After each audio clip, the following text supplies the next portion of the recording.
What is up, y'all? Please go check out the ever awesome Chemic Zeal.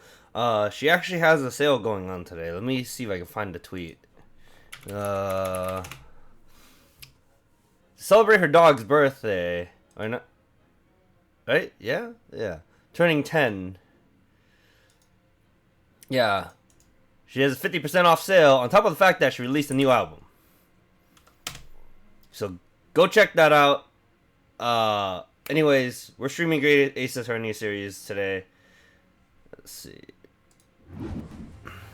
You already know what happens, so I played the translation already, so I know what happens.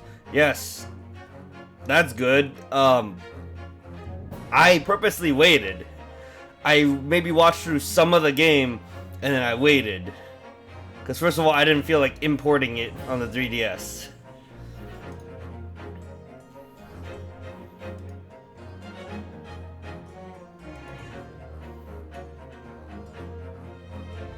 But like you say it like that affects me. I'm the one playing it to enjoy the rest of it. So like I need to know, what's your point here, Richard? Or are you just saying that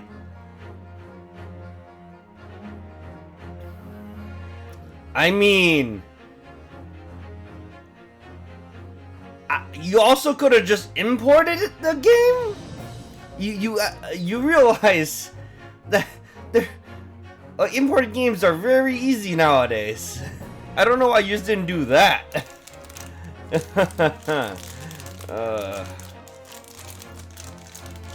Or just watched people stream it, because that was definitely a thing. Like, my friend watched all of it already, and then but he still wants to play it in now that it's available. So like I go and replay the Ace Attorney series every so often anyway.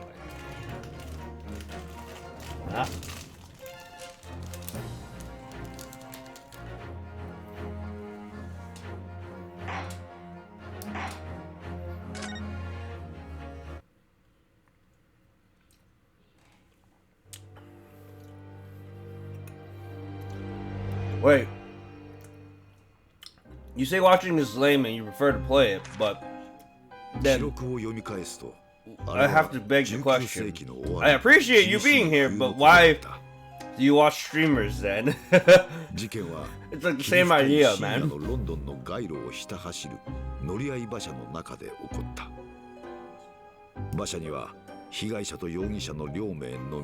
複数の人間がその事件を目撃した。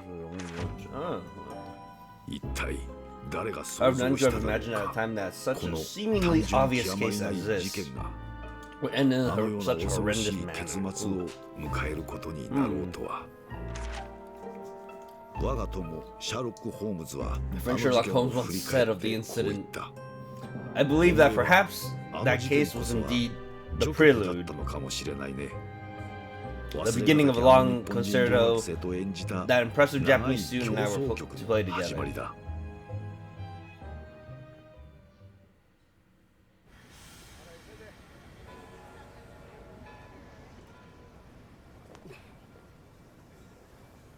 すごい。これって本当に駅なのでしょうか。駅にせよ違うにせよ、これほどの建造物は見たことがございませんね。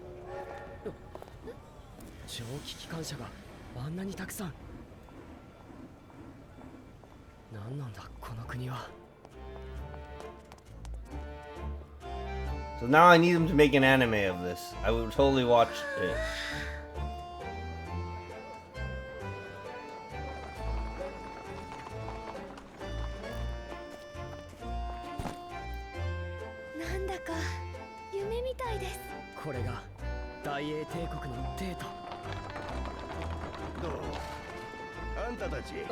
Hi.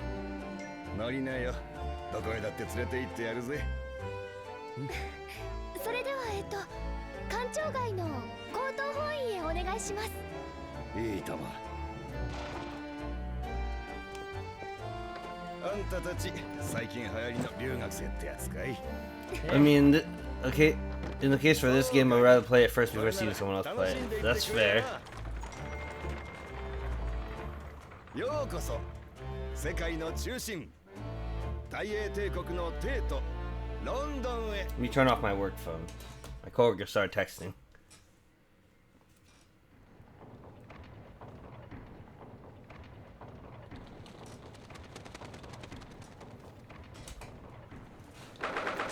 Wow. Someone really likes their gears and being in a clock tower. This is Chief Justice's office. Okay. I mean, you can get a virtual hug somewhere. I can't put gifts. So if I could, I would just show you a virtual hug. Why? What's up? What's wrong? What I should say? What's wrong now? If it's women problems, I'm gonna say it. I probably don't want to hear it.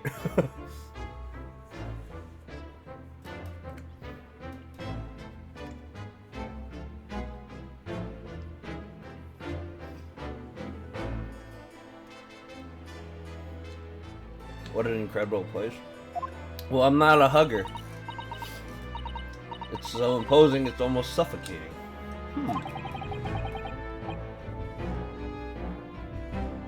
It does look like a fortress.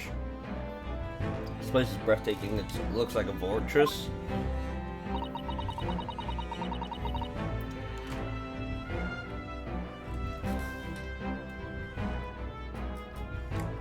So between this game, work, and other things I do, I haven't played Pokemon Unite. I put down Pokemon Unite for this game right now. I put down all games for this game right now, actually. Like, I even have Neo the World Ends With You, and I'm like, nope, not playing that.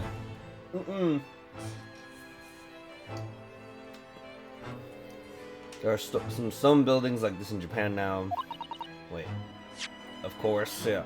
But they've only been built in the few short decades since we opened our borders to the outside world.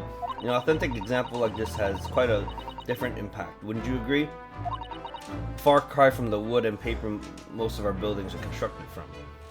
It's certainly unfamiliar. Well, I think there's more to the differences. I think there's more to the differences than just construction materials. What is this place again? This is Lord Chief Justice's office, Naruhodo-san. In the Supreme Court of the Great Britain. See, I don't understand. Like, sometimes they put Mr. Naruhodo, sometimes they put Naruhodo-san. Like, what the fuck?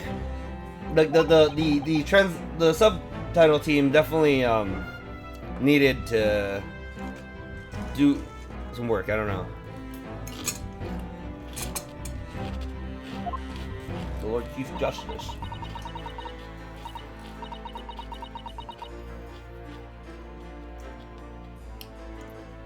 We had instructions to report here at this time if circumstances were different.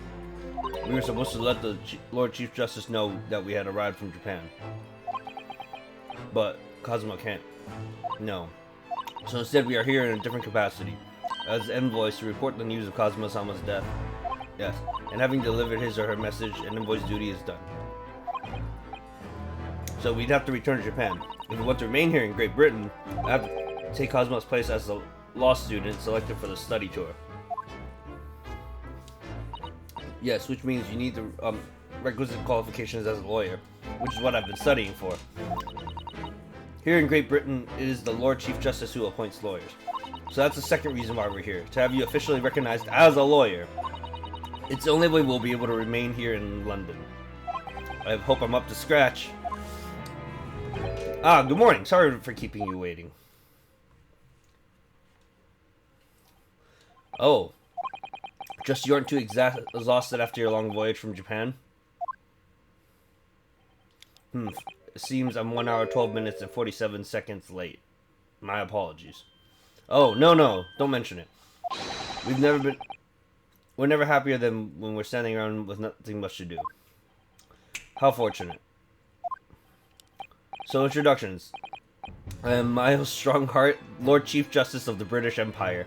Ugh, and I feel like a little mouse under the elephant's foot. Stand up to him!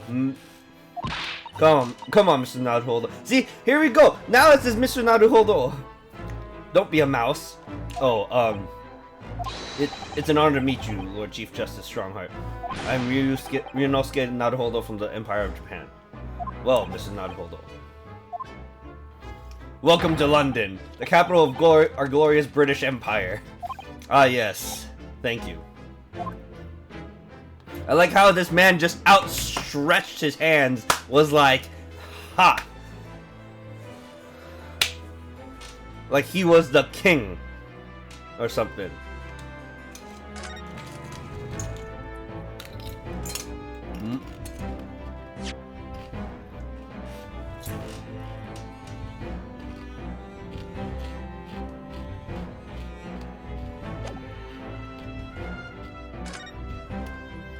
So what are your impressions of our capital so far? How do you like London? Oh, help. I've been so nervous ever since I got here that I can't remember a single thing about the city. It's simply splendid, isn't it, Mr. Naruhodo?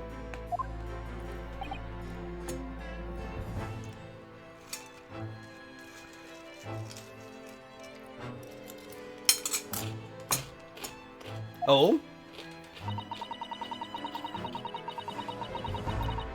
We had a wonderful view of some of London's streets from the carriage on the way here from the station.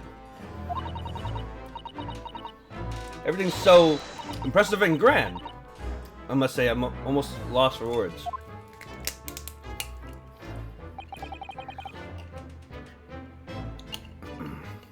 Also giving myself a little bit of energy. I actually would have streamed a lot sooner, like 2 hours sooner, if I didn't nap for a good while. I'm glad to hear you like it. The city boasts tramways, pipe water, and gas, even cables supplying electricity. We spearhead every revolutionary new technology in the world. Every visitor to London is astounded. Oh yes, astounded is the word. Thanks for saving me there, Susato-san. Everyone seems so jolly and full of vigor. Yes, there's much excitement about the upcoming great exhibition we will be hosting here in London. Great exhibition. Cultural and technological achievements from around the globe are to be exhibited here in our great city. It will be the greatest spectacle of its kind in history, and will make Paris's World Fair look like a toy shop. Gosh, I can hardly imagine how significant it's going to be. Great Britain's capital city is nothing but magnificent. London is the center of the modern world. For now. Even if you do say so yourself. Sun will never set on our great empire. Perhaps it is fate that in these progressive times we welcome visitors from the land of the rising sun.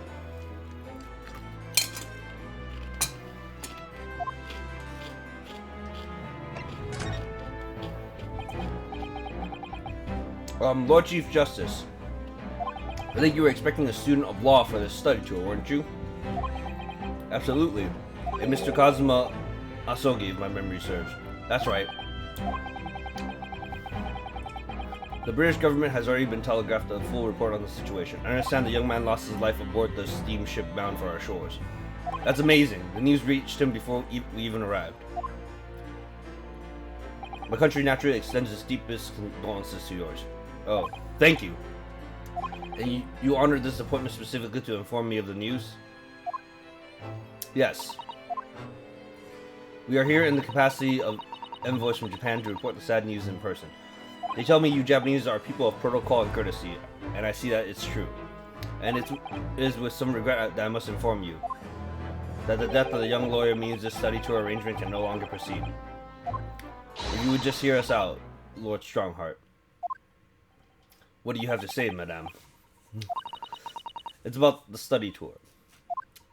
Mr. Naruhodo here would like to make a proposal. Would he now? Well, Mr. Naruhodo, this is it then, the moment of truth. Continuing the study tour. The thing is, Lord Justice, Lord Strongheart, I was wondering if perhaps you would consider allowing the study tour to go ahead. Don't misunderstand me. Britain would ideally like to see the tour go ahead, but without a lawyer from your country, there's nothing to be done. Well, in that case, what if there was someone else? Another lawyer from Japan, I mean. Is there something I don't know? Only a single lawyer was invited to Great Britain from your country. And that was Mr. Asogi. At least that is what I've been led to understand. Well, the thing is, this really isn't going well at all. I just can't seem to find the right words to say to this man. Mr. Naruhodo, I could ruin things here if I'm not careful. What am I going to say? If there is someone else here from Japan who could be described as a lawyer, it's me. It's me. I can do it. Is that so? I mean, I don't actually have any qualifications as such, but no qualifications you say, and yet you still aim to be a lawyer? I have acted as a lawyer in court before. Only once, as it happens. And I had Cosmo to help me, and I was the accused, but glossing over the details. I've been spending every spare moment on the journey here to Great Britain studying. I've learned all about British law and court proceedings while I was on board the SS Buria. The voyage from Japan is some 50 days, I believe. Not what you might call a full education.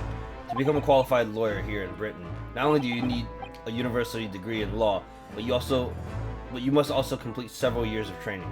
I realize it's far too short a period of time, but I can't just go back to Japan. Cosmo, Mr. Asogi's journey had only just begun. Coming here on this study tour was all he thought about.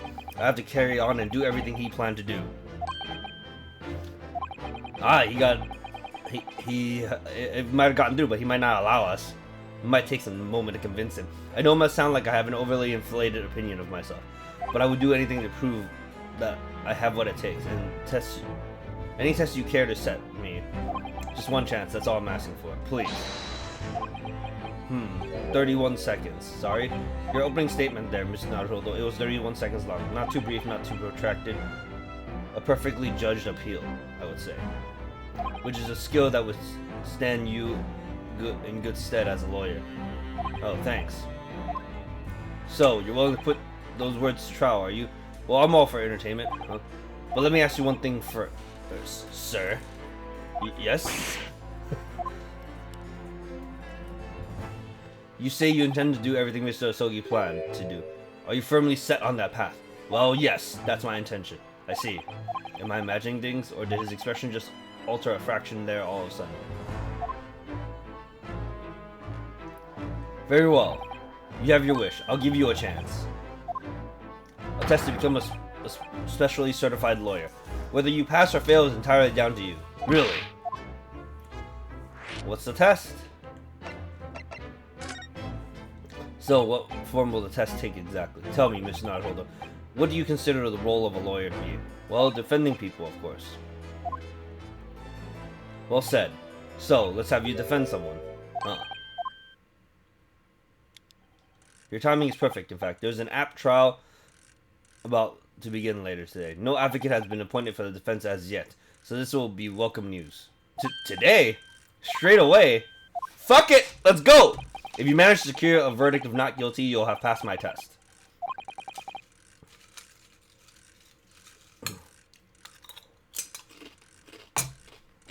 What could be simpler? Ugh, how do I get myself into these situations? Well, could I ask what sort of trial? Murder! What sort of trial is it, Lord Strongheart? Yes, good question. I remember. It's a murder trial. See? It's always a fucking murder trial. Always. Murder? Extremely simple case, I understand. You really can't lose. That's easy to say. But, I should mention, just in case, if the defendant is found guilty, he will of course be sentenced to capital punishment. Capital punishment? He'll be put to death. Here in Great Britain, murderers are sentenced to the gallows without exception.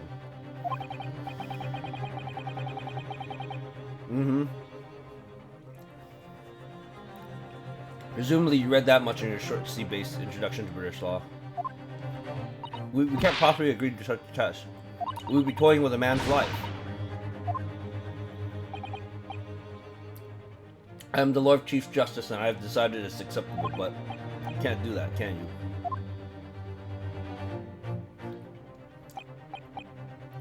There's no need to overcomplicate this. All you have to do is ensure that you don't lose. So the defendant may live with that depending how well I perform in court.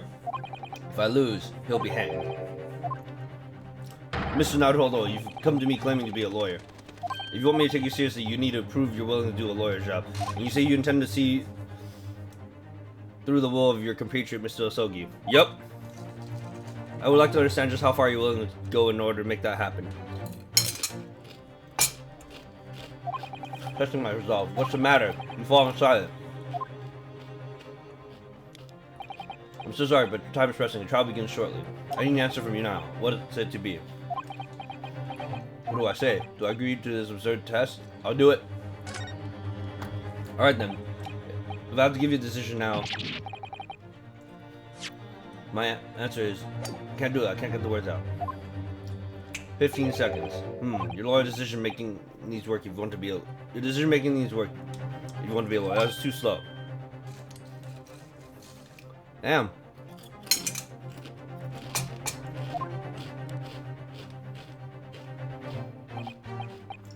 So is as I suspected, is it? Sorry? You have noble intentions, but lack the resolve to see them through. The test is cancelled. Thank you for stopping by. Go acquire a ticket for passage back to East tomorrow. This conversation is over. Yes, Lord Strongheart. Thank you for offering me a chance. Mr. Naruhodo, I'm sorry, Mr. Sato, but what could I do? It's alright, I understand. You do? It's not an easy decision to choose whether to defend a man in these circumstances, but resolve has absolutely nothing to do with it. What are you trying to say, madam? I think what Mr. Sato-san means is that no matter how badly I'd like to be recognized as a lawyer and stay here in Great Britain, to risk another man's life by treating his one and only chance at trial so trivially would be utterly unforgivable, and I feel exactly the same way. I'm sure the defendant won't see this trial as a test, as some kind of experiment. A lawyer may fight for his clients in court day after day. For each of those clients, the particular day they stand in the dock may be the only chance they have to fight to prove their innocence. No, I was wrong. I'm not qualified to do that job yet. I'm sorry for wasting your precious time, Lord Chief Justice. Wait, Mr. Naruhodo. Oh! Oh, was there something else?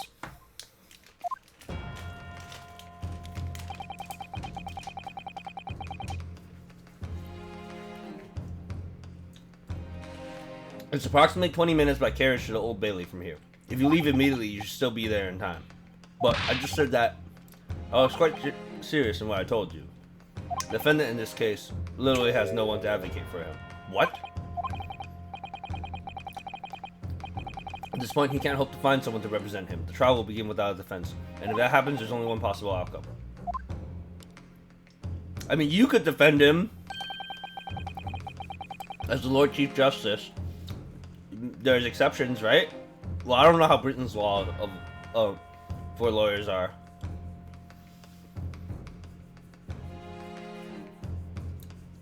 You will receive the most severe sentence the judge can pass down. Well, that's awful. But that's the truth. Why does it have to be like this? Please don't expect an answer to every question. The cold hard truth of the matter is that there's only one person now with the chance to save this man from a very miserable end. And that is you. I'm really his only hope. So what are you saying now, madame? Me? What do you mean, Lord Strongheart? You said it wasn't an easy decision to choose whether to defend a man in these circumstances, and I agree, but in my estimation, it's purely and simply a matter of resolve. Our time is up here. I have meetings with him. I must leave in 2 minutes and 16 seconds.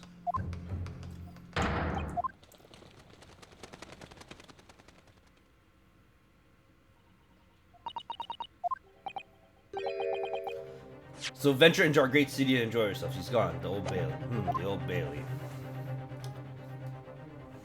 If we're going to do this, Mr. Naruhodo, we must leave at once.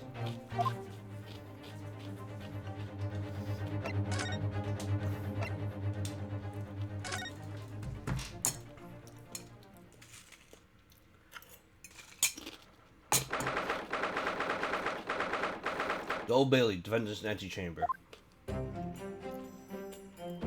Well, thank goodness, we're in time. There's still 15 minutes until the trial begins. Never knew a horse-drawn carriage would go so fast. I thought my teeth were going to rattle loose. Did you hear what I said to the driver when he climbed aboard? Get us to our destination in 5 minutes, driver, and there's a guinea in it for you. Some of my favorite lines from the Sherlock Holmes story, and it's worked quite perfectly. I'm not sure why you're so pleased. I thought we were going to die, and we had to pay gold for the privilege. Well, at least we arrived here before the trial started. Yes, I suppose there's that.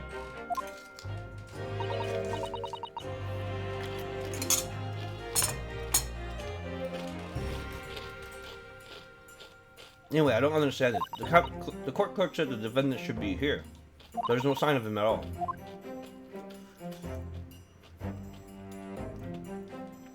So this is Old Bailey. Even this room for the defendants to wait in is grand.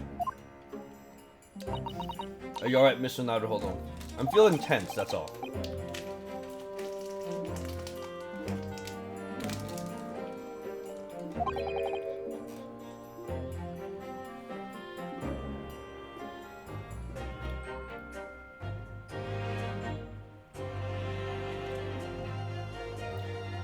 Place gives me the same sense of foreboding that I remember from the Supreme Court in Japan.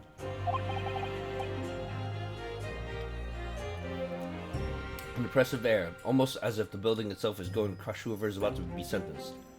It feels like only yesterday that I was the one about to be crushed.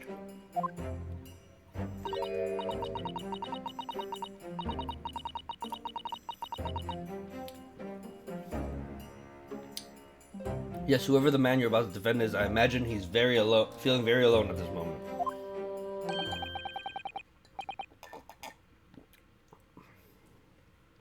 Top of the morning to you, madam, sir. What are you doing following me here? Things are fair desperate, are they? Sorry? Would you look at those expressionless faces from the east, are yous? We're from Japan, yes. Ah, Japan, is it? Right, say no more. So, how much do you need? No, we're here because... No need to explain, fella. I've been there myself, so I have. No place to go, nothing to eat. Barely a penny to your name, and all while in a strange, faraway land. Well, actually, we haven't found a place to stay yet, no. 'Tis grand. Let me start by giving you 1,000 guineas. Say nothing now. 1,000 guineas? Please, Mr. Sato, you don't have to shout. But 1,000 guineas is enough to build an entire mansion in the most prestigious area of Tokyo. What? 'Tis nothing to me at all. I'd like to ensure I have sufficient funds to weather a rainy day, you see. I have enough to buy the city of London 2 times or 3 times over. This man's that rich and he has no defense lawyer? Could that much rain even fall in one day? Well, even so, we couldn't possibly accept such a large sum of money. Ah, that hit me in the eye. Don't get me wrong, fella. I'm not giving it to you, no strings attached. I'll be wanting you to do something for me. Oh, to be honest, this is a little embarrassing. The trial's about to begin, you see. It's for me. Good stuff here. I'll be in the dock. So now, what I want you to do is come along with me and stand there beside me. Officially, you'd be my lawyer, but that's just a little detail now. Well, the thing is, don't worry about a thing. All you have to do is stand up there next to me, nothing more. Otherwise, you see, the trial's going to start without me having any kind of representation at all. So it was true. The Lord Chief Justice wasn't just making it all up. I'm terribly sorry to have to ask, but does that mean you're the defendant in this trial? Bluster and blazes, do you not know who I am? Me, one of London's biggest names? No, sorry. We only have just arrived in the city, you see. I suppose it isn't altogether impossible. Well, just next to Hyde Park there in the center of London is another beautiful park. Sorry. A park what? It's called McGilded Park, full of blossoming flowers in the spring and singing birds, whatnot. I donated it to the city, so I did. Ah, and an entire park in central London? Ooh, this man is made of money after all. A city of smiles. That's my vision for London. There's nothing Magnus McGilded wouldn't do for the city and its queer old people. That's amazing. I mean, really extraordinary. But now they've the gall to say I'm a good-for-nothing criminal. Me, Magnus McGilded. What is the matter with the London police, I ask ya? Ha ha ha. Ha ha ha. Oh, he's breathing heavy. That's what he's doing. He's not laughing. My bad. Alright, don't pass out. Mr. Naruhodo. Perhaps now would be a good time to introduce ourselves while the gentleman catches his breath. Good idea. Ha ha ha. Mr. McGilded, the thing is, we're actually here in London to study British law. We're law students on a study tour from Japan, you see. Ha ha. So, if you don't have a lawyer for the trial yet, and you'd be happy to put yourself in our hands, we'll do our best. What was after saying, you deaf idiot? I've given you 1,000 guineas to stand up there next to me, haven't I? Well, yes, but I wasn't really offering to stand up there next to you.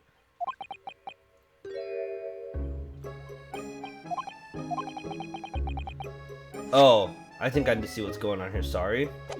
There's a chance of this chancer of a fella claims to have more money than the Queen. But if that's true, why the blazes can't he hire the finest lawyer in all England? Because he did it, that's the only explanation. Well, not at all. Not at all, although it is a little strange to be honest. Why don't you have a lawyer, I mean? That would be the fault of the Reaper. Sorry? Did he just say the Reaper?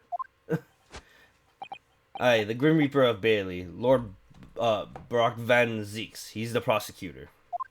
Oh. No one wants to go up against him. Got it. The prosecutor is the Grim Reaper? No, it's a nickname. When Van Zeeks stands for the prosecution, they call the accused his sacrificial lambs. And to this day, in every single trial in which he's been the prosecutor, the accused has been damned. What? So this reached a desperate situation, where there's no one willing to stand in defense against the fella at all.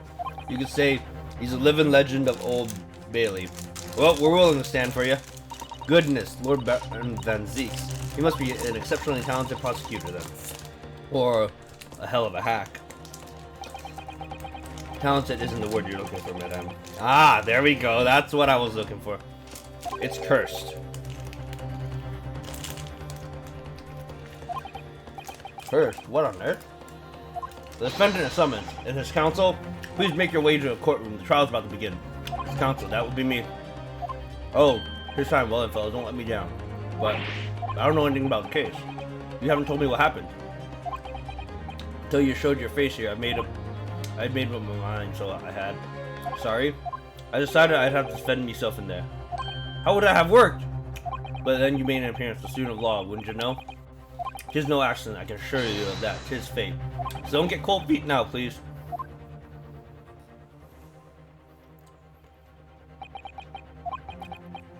I literally know nothing about the case or about this man who stands accused. In fact, the only thing I do know is that I can't just turn my back on him.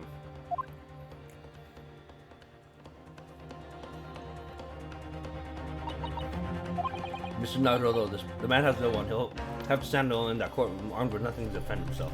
Yes, something that Cosmo would never have allowed to happen. Counsel for the defense, what are you doing? If you're late for the start of trial, you will lose your right to stand. I'll be right there. Happening then, my first trial in the British court. I hope you're watching over me, Cosmo, because I have no idea how I'm going to manage this.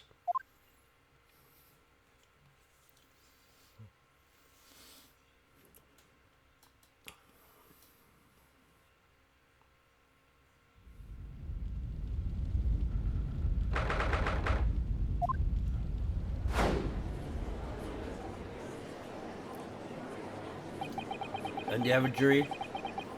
This is the highest court in Great Britain, the Old Bailey. Centuries of history in this place is palpable, isn't it? It's so different to the Supreme Court in Japan. If feels both imposing and serene at the same time. The atmosphere almost makes words redundant. Whatever the country, determining a person's guilt or innocence is always a solemn affair. May I say something, Mr. Naruhodo? Oh yes, what?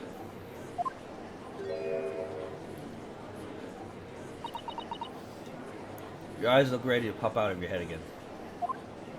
I know, but I just can't help it. Ha! The man looks like a damn vampire.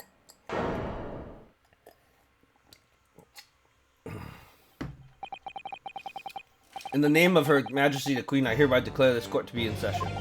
We are here today to determine the guilt or innocence of Mr. Magnus McGilded. I call upon the counsels for the prosecution and defense to declare their willingness to proceed. The prosecution is fully prepared.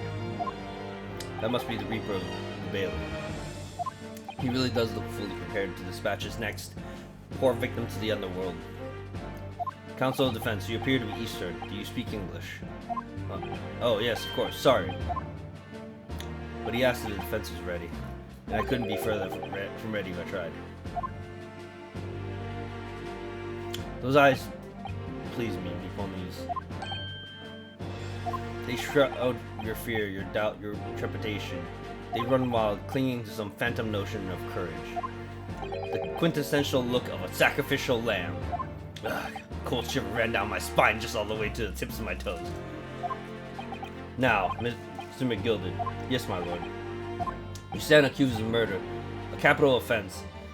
You could be sent to the gallows if found guilty. Are you quite sure you wish to entrust your defense to this foreigner? As I've always said, my lord, 'tis a grand thing to give opportunities to the young, even if the fellow is a student from a little island off in the far east.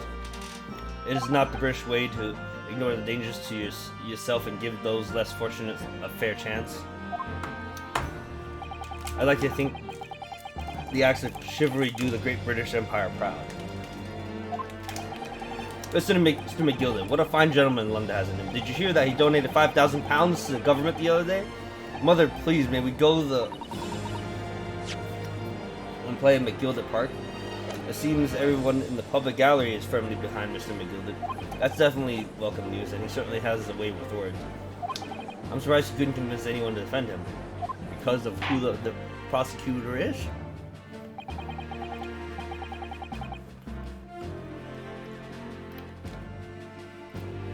Eloquently put, Mr.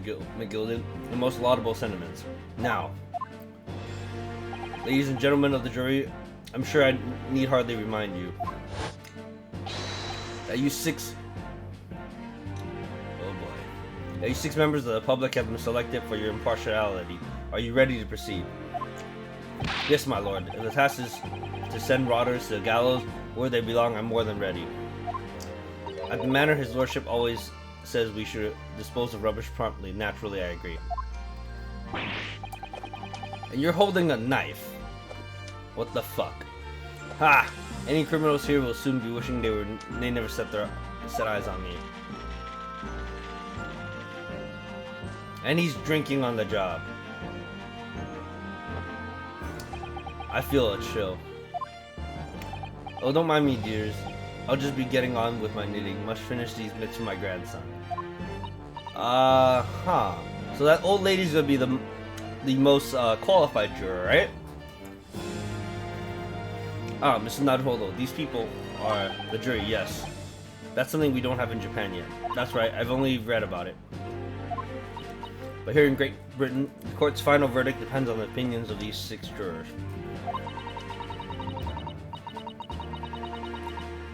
The judge passed the sentence according to the law, but the jurors determine guilt based on common sense. So the defendant is ultimately judged from 2 completely different points of view. But how exactly do the jurors give their verdict? That I don't know, but I'm sure it will become clear as the trial progresses. Yes. Prosecutor Van Zieks, my lord. It's been a number of years since we've seen you here in the courtroom. I thought you renounced your fame. I'm known as the Reaper of the Bailey, my lord. Infamy rather than fame, I would say. But yes, 5 years have passed since I last spread my wings in this capacity. So what brings you back? Is there some change of circumstance of which the court should be aware?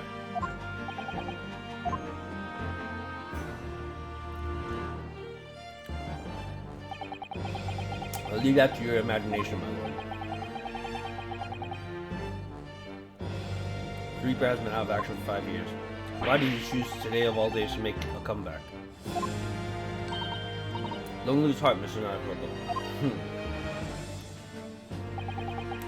As you wish, sir. The court nevertheless welcomes your return. Now then, opening statements, I think, as a summary of the case, if you please. Certainly, my lord. As your lordship is aware, this is a case of overwhelming simplicity. You must be the only ones in here who aren't aware. The incident took place in the late evening, 3 days past. The hour was some minutes after 10. The victim was a maker of building bricks known in the community as Thrice-Fired Mason. Sorry, thrice? 3 times.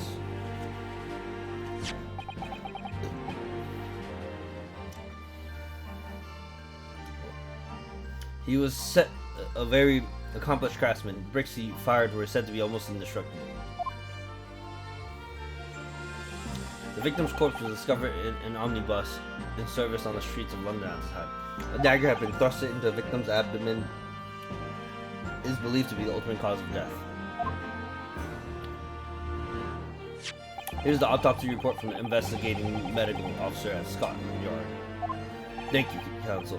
I shall accept that and the photograph as evidence.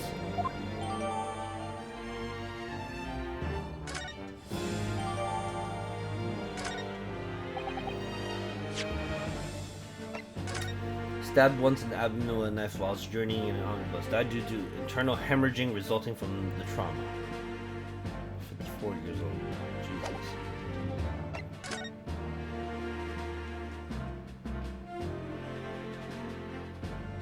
Wait, he's missing a button.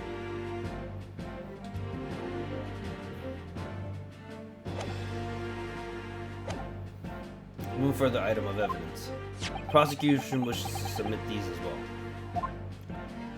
And these are, good lord! Is that blood, counsel? Yes, my lord. Seized by the policeman who arrived at the scene. These gore-soaked gloves were taken from the hands of the accused when he was arrested. What? Mr. McGilda's gloves had blood on them? This would be something silly like it's his blood or something. Why do I think that? Or maybe we'll see what it actually is. Could be the other guy's blood. He might have touched him. Yes, I will accept these as evidence as well.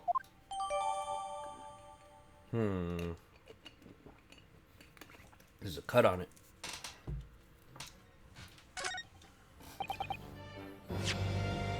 Could just be... Oh no, that's not a cut. This is definitely blood, isn't it? Not the most pleasant sight to be confronted with on our first day in London. Well, nothing will come of grumbling now. No, by the way, is Mr. McGilda right-handed? Yes, I believe so. He was toying with a coin in his right hand earlier. Ah. Pity. If only he'd been left-handed. I think the blood on either glove would be fairly incriminating, really.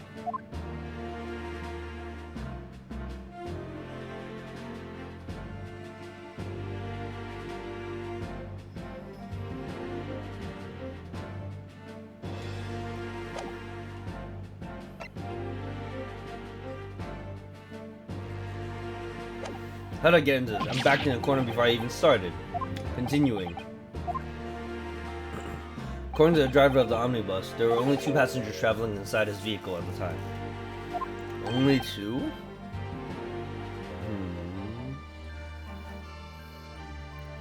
Obviously, one of those passengers was deceased brickmaker Mr. Mason. The other was the accused, Miss Magnus McGilda. Well, rather damning circumstances to say the least. Defendant, what say you? Well, of course I have no recollection of such a thing. Mr. McGilda. To be sure, I rode that omnibus that evening, but whenever I'm in a carriage, I'm taken with a fierce tiredness and I always succumb to it. Are you claiming to have been asleep? 'Tis the motion of the carriage, my lord. Lilton, so it is when I open my eyes again. 'Tis was a desperate sight before me, the body of a man I'd never laid eyes on before in me life. Now I ask you, what good-hearted soul would rush to help a fellow bleeding from his stomach? I wasn't about to start worrying about me gloves now, was I? I reached out to give the man a hand. So the blood got into the gloves and after the man had been killed. Unfortunately, the statement of the driver is only the beginning. What? That's not all of it? There were multiple witnesses. See the precise moment at which the brickmaker was fatally stabbed. That doesn't make sense because there was no other passengers. No one...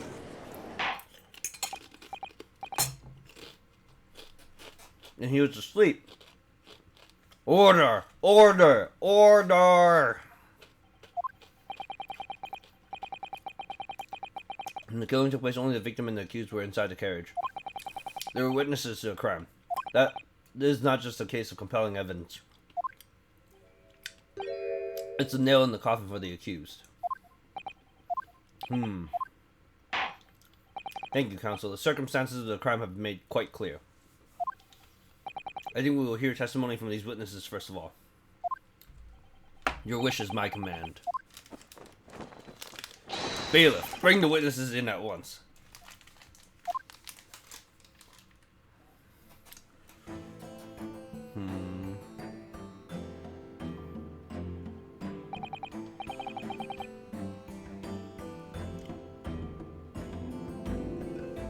This game really likes to have 3 witnesses on the stand at once.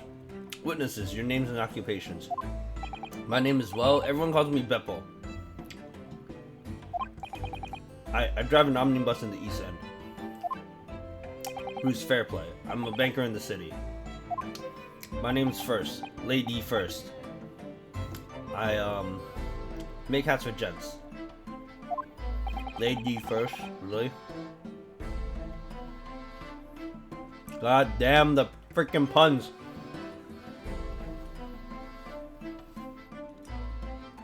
Let's begin by confirming the facts. 3 days ago, short time after 10 o'clock in the evening, all of you present in the stand were in an omnibus and witnessed to the aforementioned incident. Is that correct? Yes, sir. Quiet. Yes, sir, that's right. Yes, sir. Very well then, let's proceed to your formal testimonies, please. Each of you will tell the court precisely what you saw.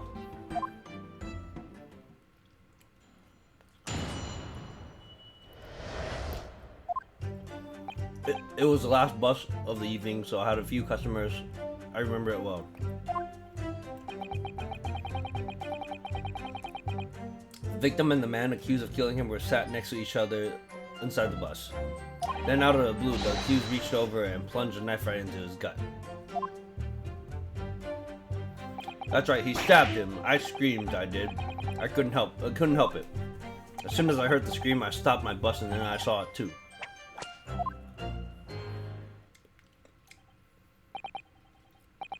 Unambiguous testimony, I must say. That's pretty fucking ambiguous! It's dark as hell, how did you see it? It's 10 o'clock at night. These men witnessed the incident in the omnibus with their own eyes. I'd like to ask a question if I may. Yes, counsel. Well, this testimony makes absolutely no sense to me whatsoever. Why not? Well, the incident took place inside a moving carriage, didn't it? As been clearly stated from the outset, yes. Well, in that case, how could those witnesses have possibly seen what happened? There's no way they could have seen the inside of the moving carriage.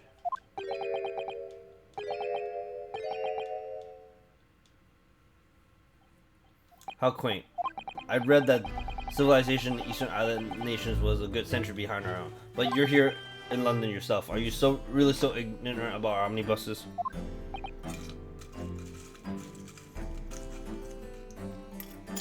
Huh?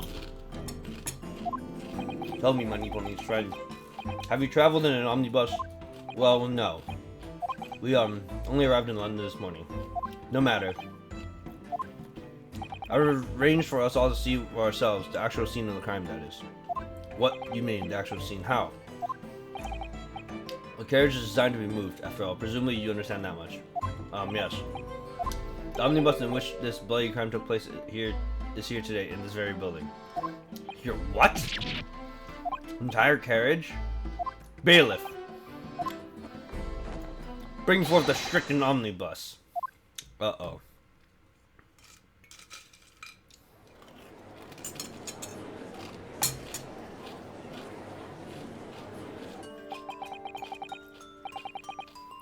That's an omnibus, the omnibus.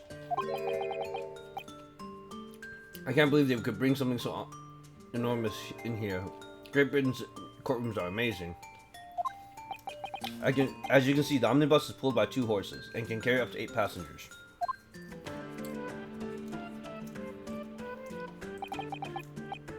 Four passengers seated inside the enclosed cabin and another 4 on the rooftop deck above. Every Londoner knows that the best view of the city's architecture and sights are to be had from the top of an omnibus. And I should point to our foreign guests.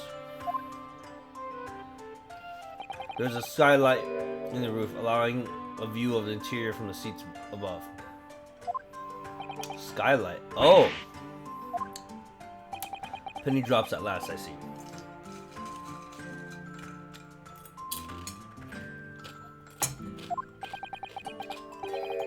These 2 gentlemen were occupying the rooftop seats on this omnibus when the murder took place.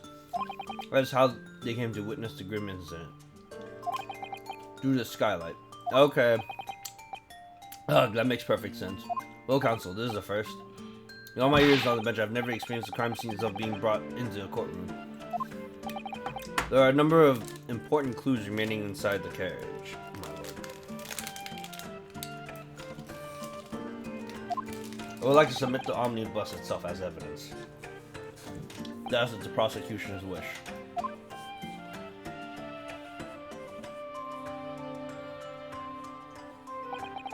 Very well, I see no reason why not.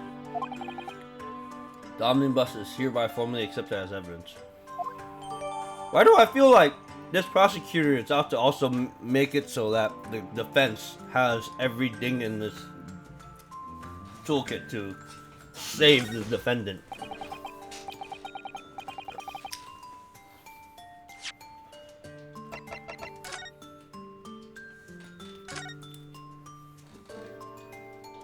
Well, let's open the door and go inside, shall we? The scene of a murder, it's horrible.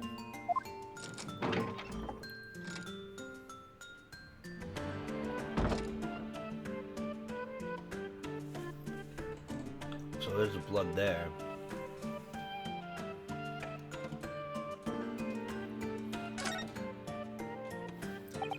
That's blood that's soaked into the seat. The victim's, obviously. Yes, and that seat would be clearly visible from the roof there. Would you really stab somebody in full view of the other passengers like that? I wonder.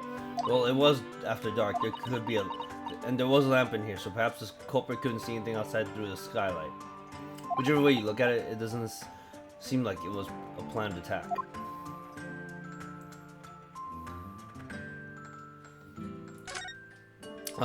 That's a poster from the great exhibition that's due to start 6 months from now. There's a lot of focus being drawn to the Crystal Tower that centerpiece of the whole exposition. Oh, the Crystal Tower. It's under construction already, I believe. People all over London must be fizzing with excitement at the prospect of such a grand event. I'm sure they are. But it is what it is. Oop.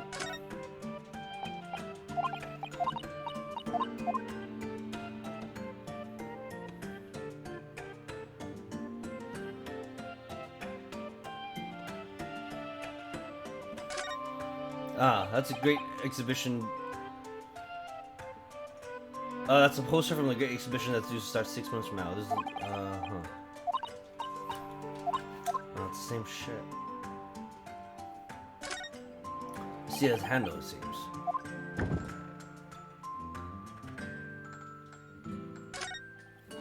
This looks like all sorts of equipment that might be needed to keep the omnibus running.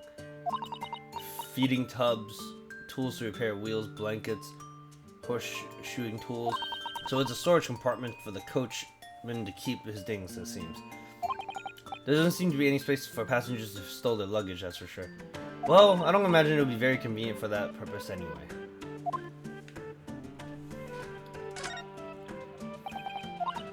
Okay, so this is everything.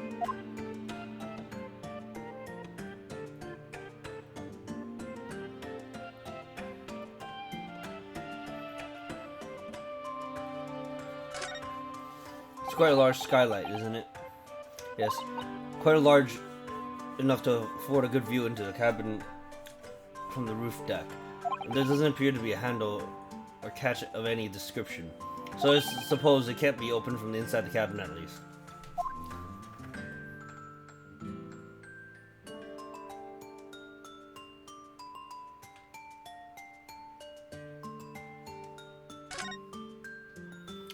Have you seen enough? Let's step back outside then.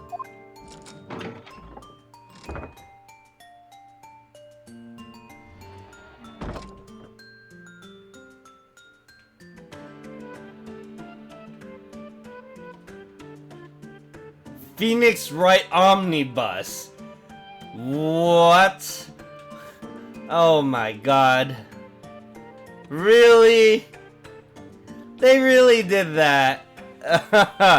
Oh man, this is definitely a clip moment. They were just straight up blatant with it. Like, not even trying to hide it.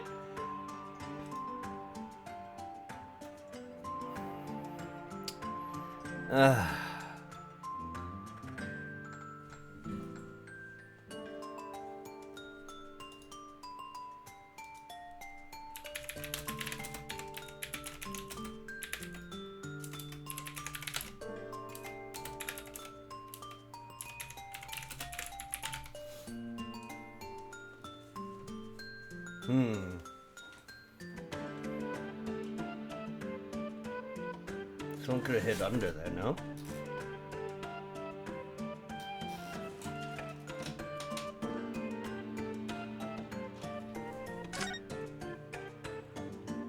So this is the roof deck of the omnibus. Oh, you must have a wonderful view of London's streets from up here. Yes, you do.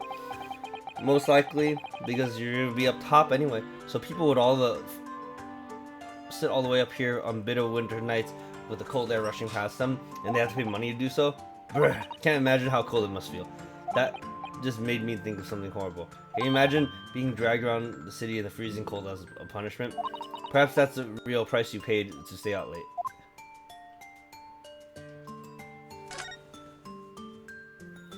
So this is the roof deck of the omnibus. No. Okay, I need to see that other side.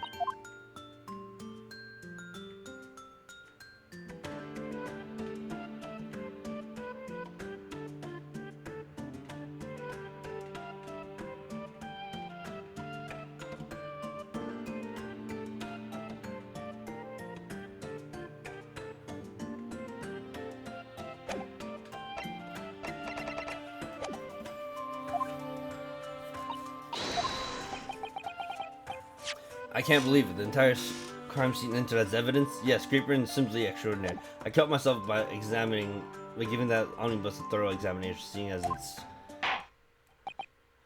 here. Yeah, we just did. It's not much to work with.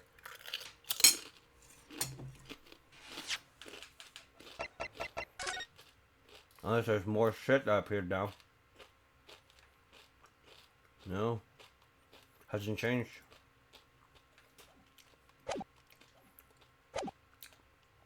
Let's continue with proceedings then. Your cross-examination, counsel. Pray don't expect this Nipponese stray to understand the intricacies of British courts' cross-examination rights.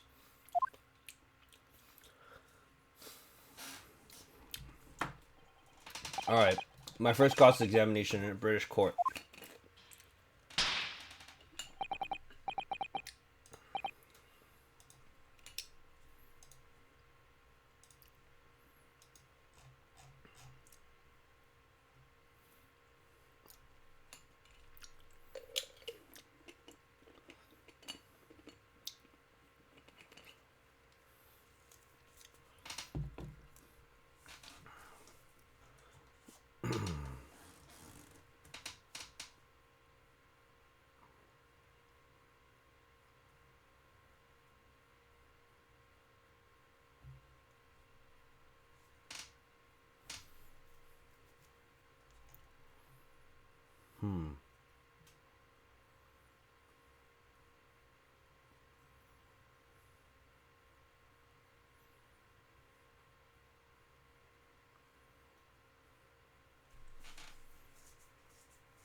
Focus, Ryunosuke, focus.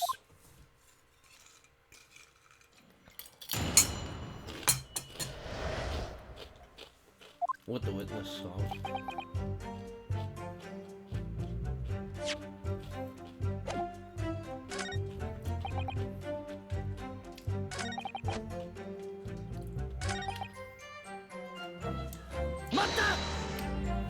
And you saw them through the skylight in the roof of the carriage. That's right. When you sit up on the deck, the window's right there at your feet.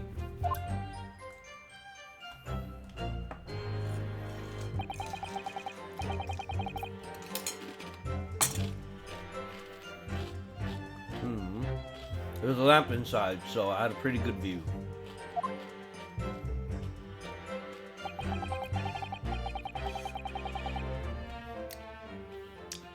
Two of them were wearing hats and I couldn't exactly make out their faces, but there's not a shred of doubt in my mind that it was Mr. McGilded. How can you be so sure? Well, how can I put it politely? McGilded is a gentleman of rather small stature.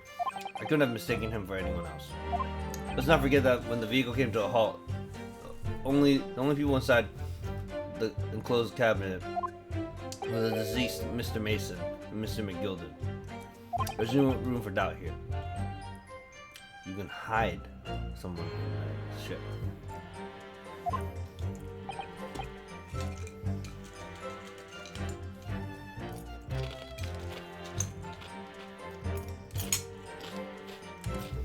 I really wish there was.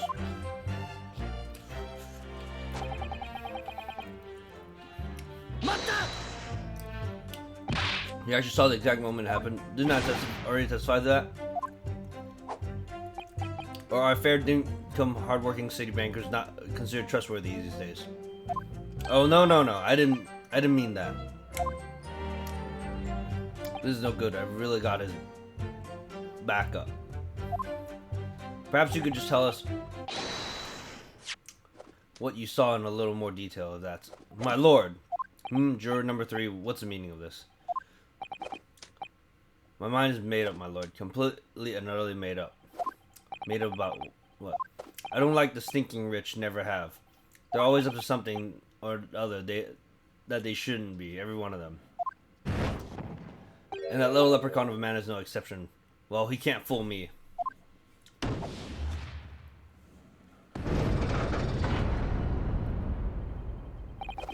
There's no point in wasting time listening to any more of this. That's my opinion on the matter anyway. Hold it, that's precisely what I was about to say.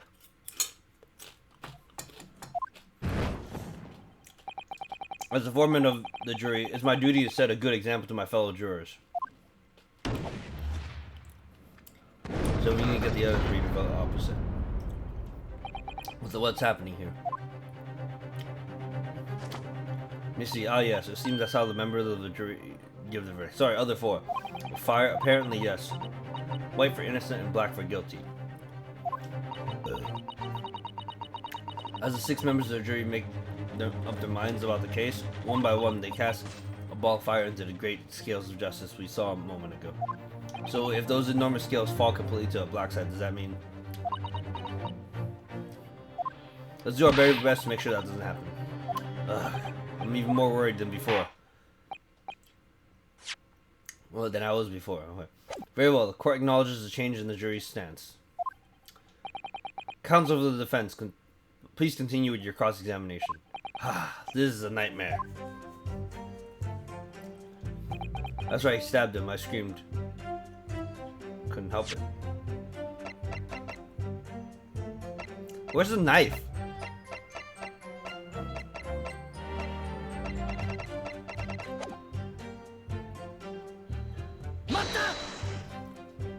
Stabbed me, you say, and you were sitting up on the roof deck, were you? That's right, I was up on the roof seats. I remember seeing the little gentleman next to sitting next to the fellow that was stabbed.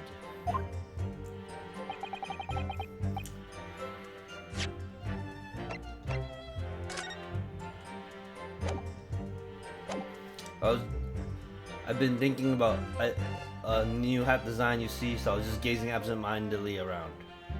But then I happened to look down through the skylight. It was sticking right out from his belly. That huge great knife.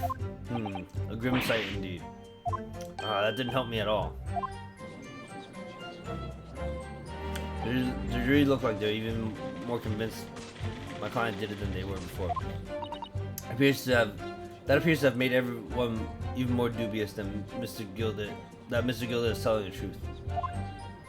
If only we had some evidence to counter his suspicions.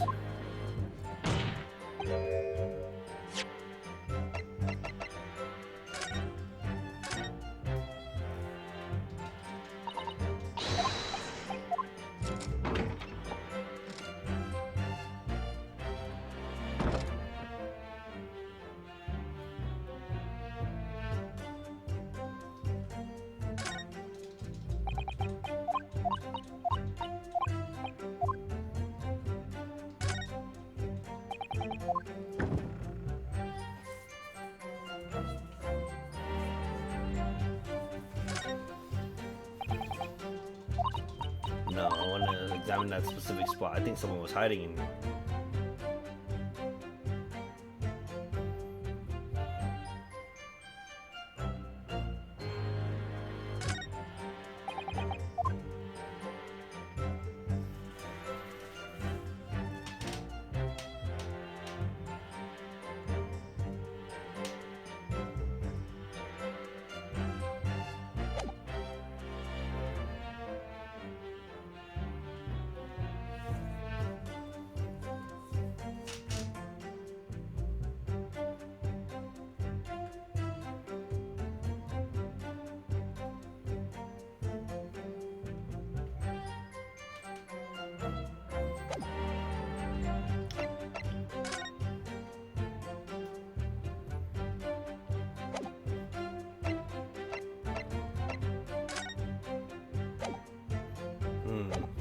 Mr. First, yes, sir.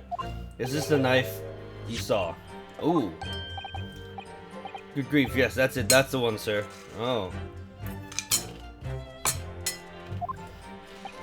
Is that? Yes, counsel. That is the blade that was driven into the victim's belly like a stake through the heart. That blade is of a considerable size, counsel.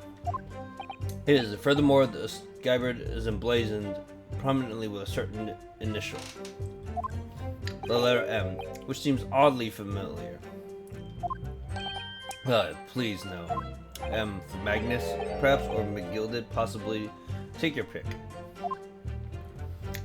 It seems this.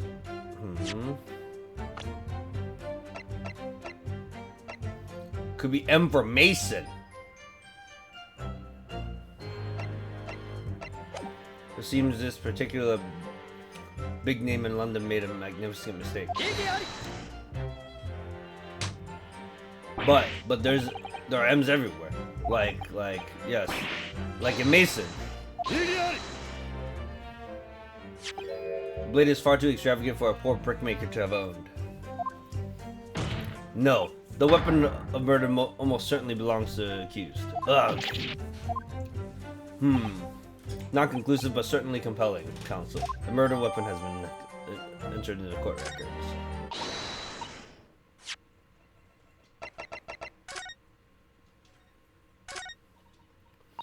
That's part of the sheath, isn't it? You're right, Mr. Naruto. Oh, yes. I'm sorry. I just don't really like blades. Oh. Those don't seem like the words of a man with a large katana slung around from his waist. That's not a blade, that's Kazuma's soul.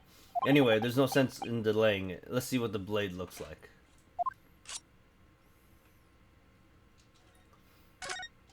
That looks like a lot of blood. Surely his blood, the victim's. An Englishman's blood looks a lot like Japanese man's blood. Did you think it wouldn't? Sorry, it's just that we've only arrived here in Great Britain. I'm finding it a little hard to adjust. Yes, I do understand.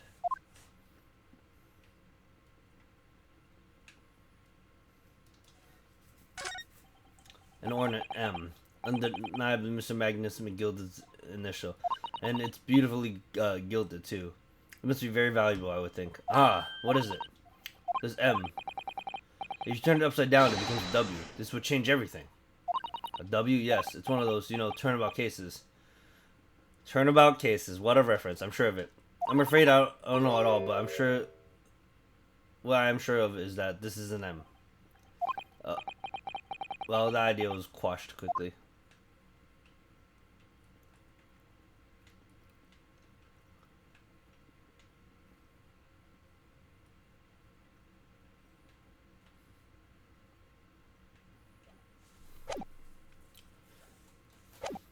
My lord, if you'll forgive the interruption. Jury number 2, go on. Mr. McGilda is a pillar of society and a gentleman. A gentleman's word should be sacrosanct. However, those of us in service know we must accept hard truths. Wait, what are you doing? Dispose of the rubbish.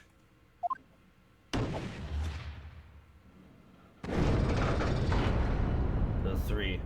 No, I don't wish to cause offense, but I do like to eradicate all traces of filth and grime.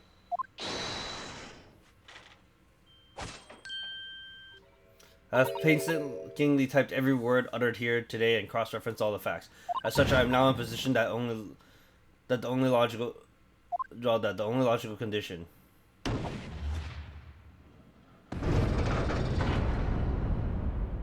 Not again.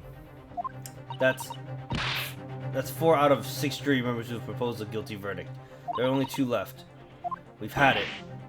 Every time I press these witnesses for more information, I'm just making the situation worse. Nevertheless, what we need more than anything at the moment is more information. We're still very much in the dark. I suppose I'll have to keep pressing the witnesses, knowing that more sparks may well fly. We mustn't give up hope, and we'll uncover something that will give us a way to fight back. But, alright, I'll keep trying. I can't give up. I just need to keep calm and listen to witnesses' statements again.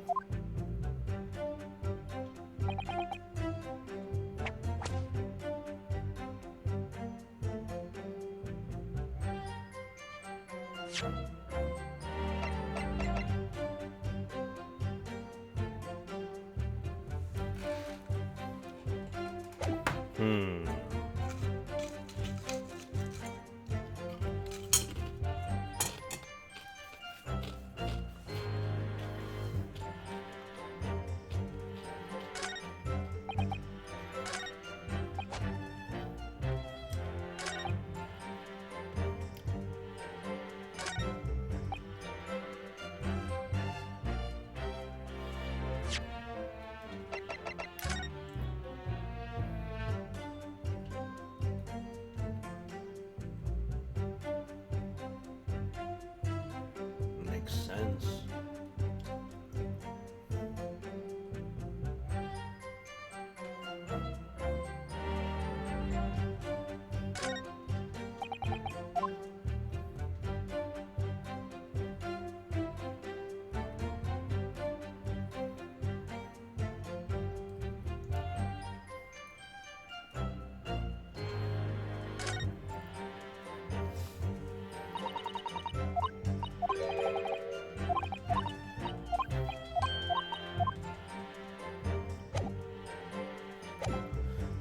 Fuck. There's not enough information.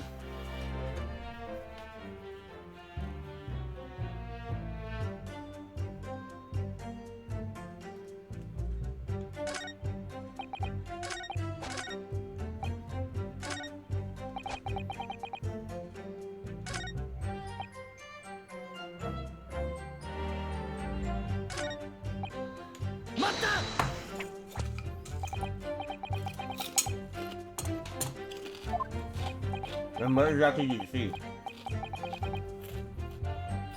Well, so that would be the passenger, sir. Yes, collapsed on the floor he was. And by the passenger, obviously you're referring to the victim, Mr. Mason, the brickmaker. And then the other passenger had a knife in his hand like this. By the other passenger, obviously you are referring to the accused Mr. Magnus McGilda. And then he plunged it down like this. stabbing the other passenger in the belly. What?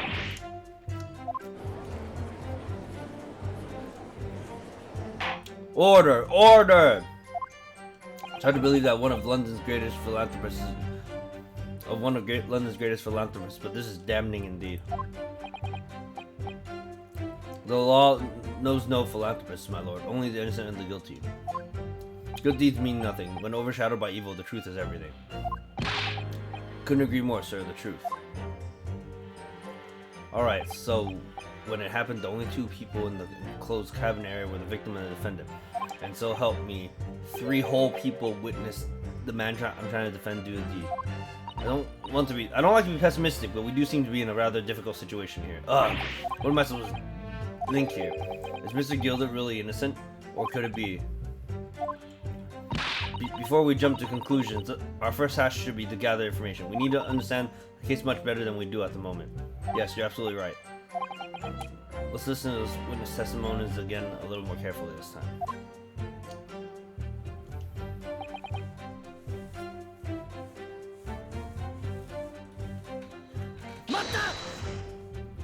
Yes, I think it was sometime after 10, wasn't it?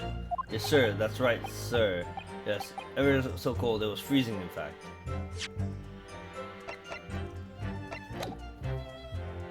And you had 4 passengers on board at the time, is that correct?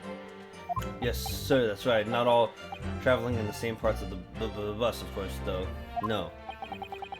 There were no other passengers when the incident took place? No one alighted, perhaps, for example? You're quite right with that, sir. No other passengers like that, none. No, none. So nobody fled the scene of the crime then. I have to say, the boss insists on running it. He does, every day. And every evening, the last bus of the day. But I do wonder sometimes if it's altogether worthwhile. Sorry to say, what do you mean by that? Well, with it being so cold and everything, only making 20 pence on the run, you see. I spend that much at the pub on the way home just trying to warm up again. I just can't believe it, sir. Can't believe it. A murder on my own bus. It's too awful to think about. I haven't even been able to shake this cold ever since it happened. My lord, I wish to speak. Yes, juror number 5. Do I take it that you too, as the master of the London Guild coachman, the idea of a murder being committed in one of the city's carriages is utterly abhorrent to me. It wouldn't be right to make a decision before hearing all the facts, though, I said to myself. But I've heard enough now. The horse is bolted, as they say. No, please, just keep an open mind a little long.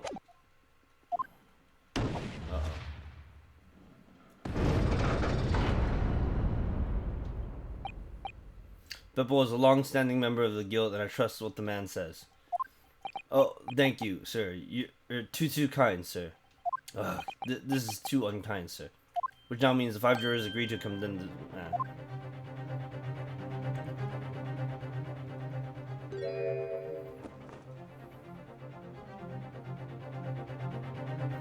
Madam Juror number 6. Yes, dear. What can I do for you? You have heard the testimonies of the witnesses in the stand. Oh yes, I certainly have. Still got my hearing, you know. Then pray tell, why are you yet to pronounce your leaning? Well, dear, the thing is, I'm a creature of habit, me. I always go to a park around this time of day and sit on a nice bench and get on with my knitting. There's a lovely little park just near where I live. McGilded Park, it's called. The gentleman donated it to the city, you know. To put a smile on Londoners' face, he said. I can't imagine such a fine young gentleman would have it in him to take another man's life. He's always doing wonderful things for the city. That's right, a man like that wouldn't stab someone, surely. Mother, may we go to McGilded Public Library later and borrow some more books? How many Londoners live with their heads in the clouds? Do you people not know what kind of man Magnus McGilded really is? What kind of man he is? The philanthropist Magnus McGilded has enough wealth to purchase the entire city he claims to value so highly. But where did all that wealth come from? Your client is a Shylock, sir, and one of the very darkest souls. One with the very darkest of souls. What? Stone the crows! McGilded lends money at extortionate rates of interest, so his victims have no hope of repaying him. Then they default. He takes possession of everything they own. He is a vulture that preys on the weak. I've never heard any mention of that before. Your faculties haven't deserted you, I'm sure, madam. So has this thought not crossed your mind? Would a man wealthy enough to buy London in its entirety not have a carriage of his own? What possible reason could this man have had to make use of a public omnibus service? You're not saying that. The victim, a poor brickmaker, had next to nothing to his name, save considerable financial liability. It will come as no surprise that his creditor was the accused Magnus McGilded. But let it also be known that the very day Mr. Mason was killed, the final repayment date for his debts. Good gracious! The brickmaker was destitute. He had lost his house. He had not a shilling with which to repay his debts. In the end, the pitiful soul had the very last thing he owned taken from him, his life. By the merciless philanthropist and pretender Magnus McGilded. I don't believe it. If I might add something briefly, Mr. Zato, you claim that the victim had been lent money by Mr. McGilded, but where is the evidence to support your claim?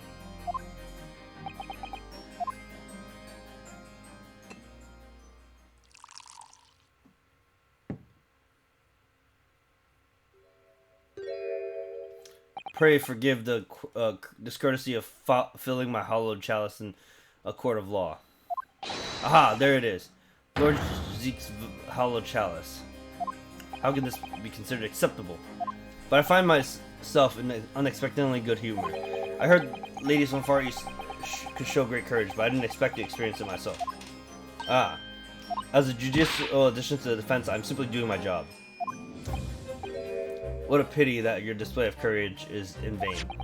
This is Debtors Ledger, which details all monies loaned by the accused.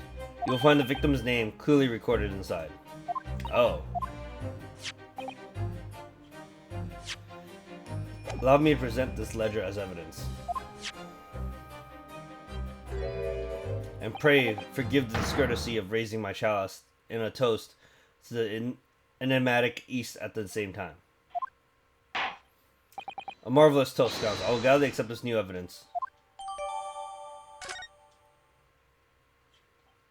Ah yes, 20 guineas.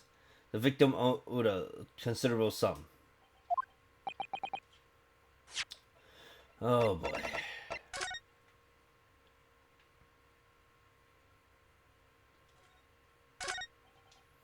This portfolio must contain all sorts of secrets of London's gentry.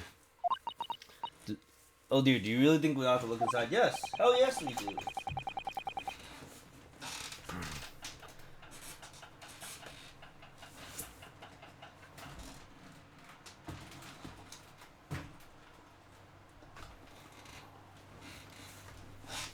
Well, it's not as though we know any of London's gentry personally, is it? Apart from our great detective friend, perhaps. Actually, I wonder. I assure you, you will not find Mr. Holmes' name inside. Well, let's see what we find.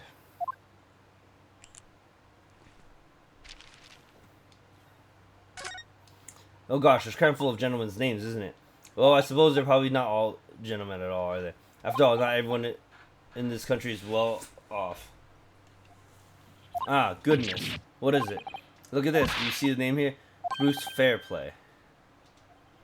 Should that mean something to me? It does sound strangely familiar, actually. Bruce Fairplay, the witness testifying at this very moment. Oh, yes, of course. The banker. Why is his name in here? Ah, he brought 20 guineas, didn't he? Look, the repayment date is fast approaching. It's possible that this is just a coincidence, of course, but this could be very useful information.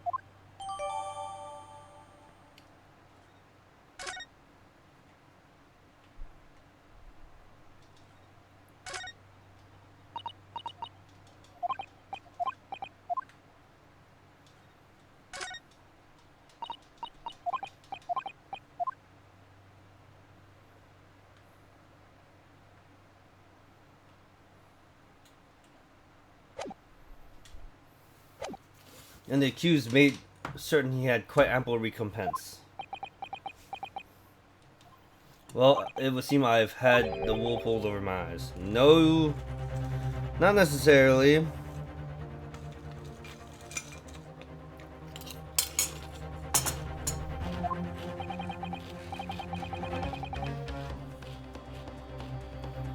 Regrettably, madame, that is the modus operandi of the accused.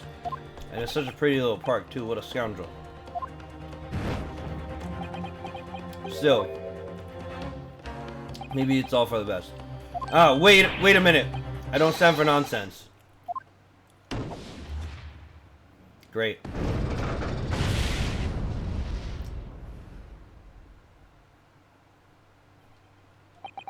That was it. That was the jury's decision.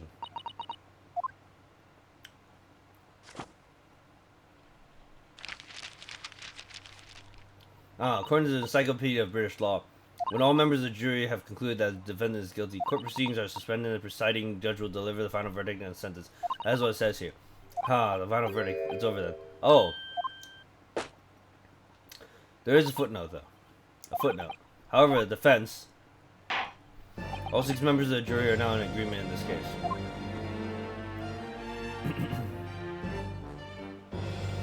Allow me to convey my respect for your swift and righteous decision. According to the laws of this country, I will now conclude this trial by delivering my final verdict. I trust there are no objections. Mr. Sato, just tell me one thing. Oh, yes? You were in the middle of saying something before. The footnote in your Encyclopedia of British Law, however, the defense. What did it say next? Oh, yes, of course. One moment. When all members of the jury have concluded that the defendant is guilty, court proceedings are suspended and the proceeding judge will deliver the final verdict and sentence. However, the footnote says, however, the defense has a right to demand a summation examination of the jurors at this point.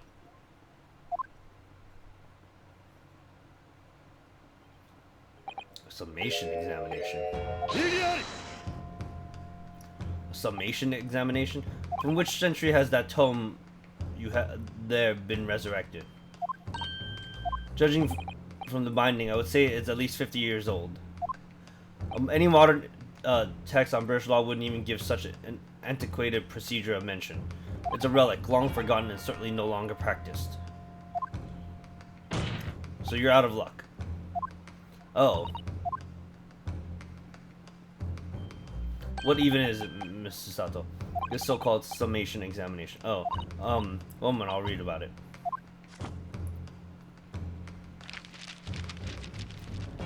You would demand the right to a procedure before you even understand what it entails? Typical Nipponese. Alright, Mr. Naruto, I think I understand. It seems that this procedure, we would be able to appeal to the members of the jury. To do what exactly? Appeal to them to change their leaning and reverse their decisions, and it says here that if successful, the proceedings of the trial must be resumed. Make them reverse their decisions. Yes, in times gone by, barristers would use summation examination in an attempt to influence the jury's decision.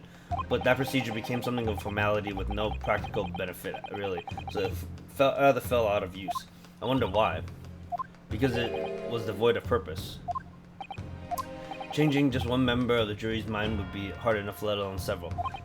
No self-respecting defense barrister would even assert his right to try this day and age. Still, I don't see any mention of the procedure actually being formally revoked. What are you suggesting? I'm suggesting that although it may be antiquated and largely forgotten, it isn't yet extinct. What do you think, Mr. Naruto? Hold on.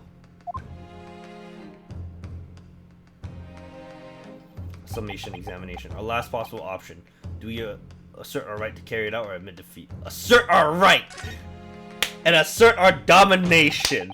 The defense wishes to assert his right to summation examination, my lord.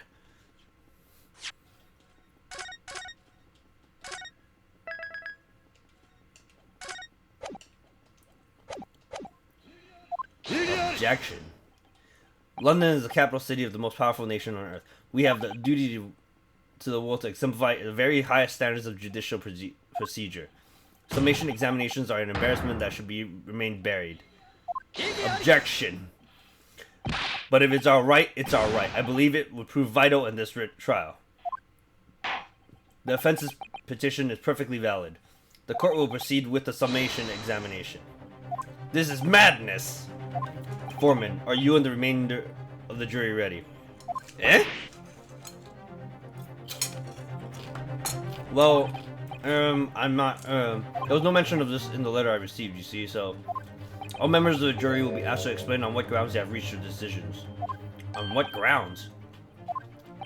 You must all justify your decisions and explain why you believe the defendant to be guilty. Well, my lord, you're rather putting us on the spot. This is most irregular. No mention was made of this before. I don't really hold with all this justifying lark.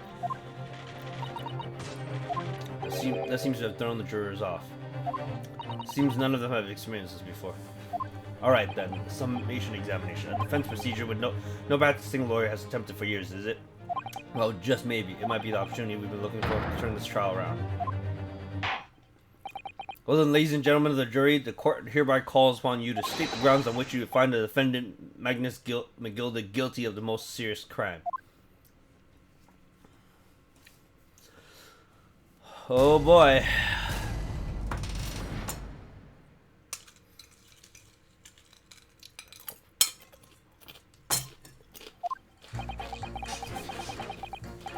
There was no one else that had the carriage at the time, so it must have been him. I trust the driver, he has an excellent memory. It seems 4 passengers with fares totaling 20 pence. He stuck the chap next to him just like this. Brazen, I must say, absolutely brazen. I simply typed and collated all the statements made thus far and drawn the logical conclusion. You can trust the guild. Fair fares is our motto. We haven't raised prices for 4 pence, above 4 pence for years.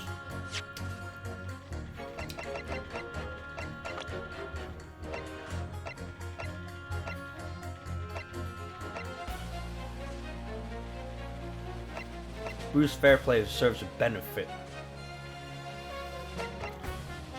from Magnus getting canned.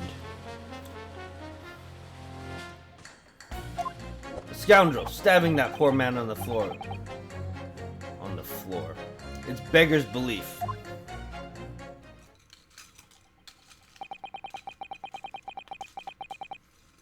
First of all, what point would he have to sit him back in? I'm starting to wish I hadn't pushed for this now. Some of the jurors don't seem to have wonderfully formed arguments, though, do they?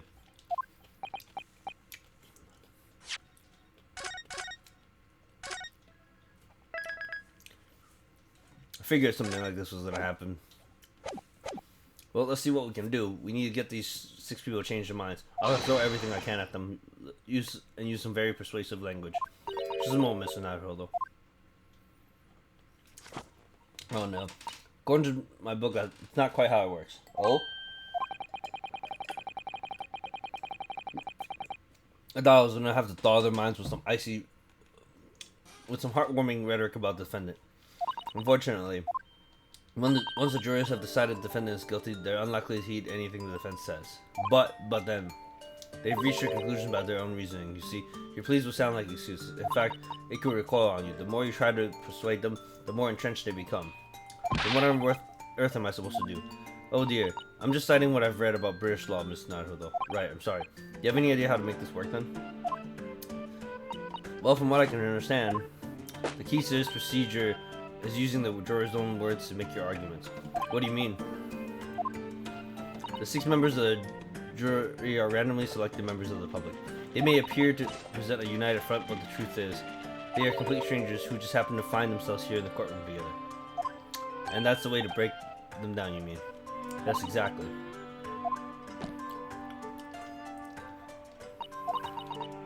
Just listen to carefully to what each member of the jury says, to see if we can identify any contradictory statements. If we can, we then contrast the statements, pit the corresponding jurors against each other. I see. So the contradictions in what 2 or more of the jurors say that we're looking for, in a way. Then, this is similar to regular cross-examination. Oh, yes, I suppose you're right. Find contradictions in your statements and pit the jurors against one another to break them down. Alright, I might be able to pull this off. No, that's right. That's not right. I have to pull this off. Can we start proceedings, counsel? I would like to ask you to take the stand for this. I'm expecting a clear and concise rebuttal. Yes, my lord.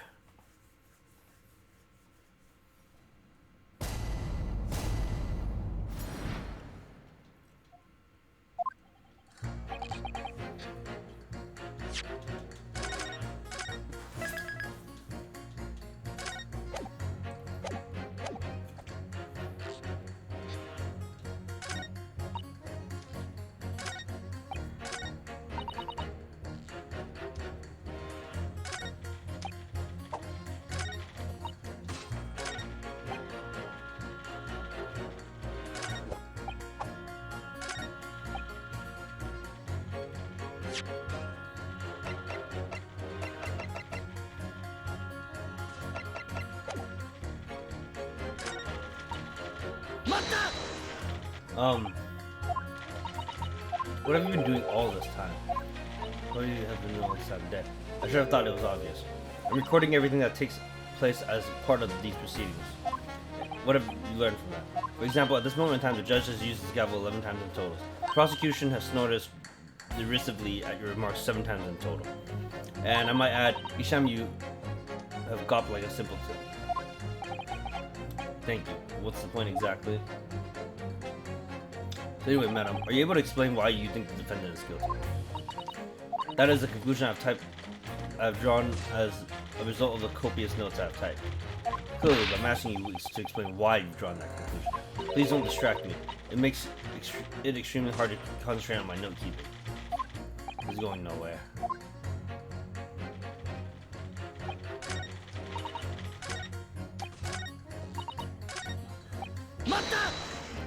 Certainly, the testimonies we've heard suggest the victim and Mr. Gilder were alone inside the carriage.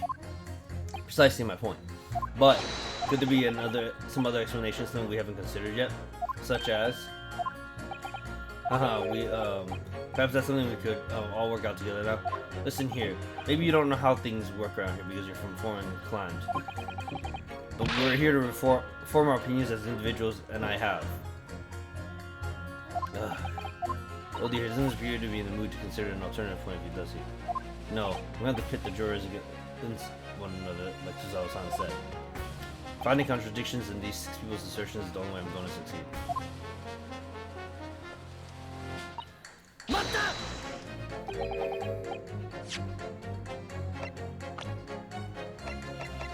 $62. But does his ability to recall his takings that night really tell us how trustworthy the man is? I manage all his lordship's cash affairs, so I'm very particular when it comes to accounts. I see. A single penny can mean the difference between life and death, after all, can't it? That's a saying in your country. My point is, a man who minds his figures is a man who you can trust. Those of us in service would swear to that, sir. Does that bench really need more polishing? So if the good driver says he saw Mr. McGilda in the act, I don't doubt him. The only test left to do today is disposing of the rubbish. Ah, now wait a minute. One of the others mentioned something about money, I think. 20 pence for 4. Ah, now would be a very good time to listen carefully to the jurors' statements again, Mr. Nodholder. If you notice an inconsistency in 2 different jurors saying, I should expose it by pitting them against each other. Let's see if I can do just that.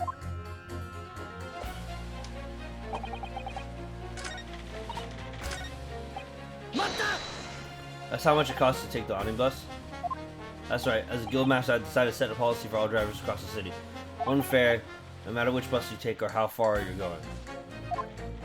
We have to compete with the rise of the motor car, you see. Us coachmen have to make a stand together. Motor cars, you say? Yes, and this murder on one of our buses is extremely damaging to our cause. It's beyond the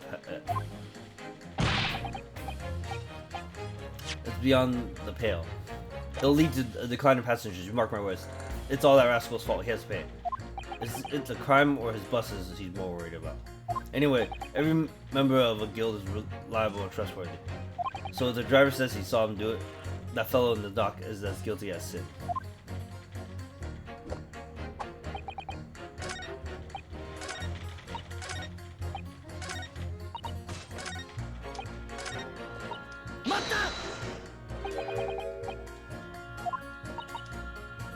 I see.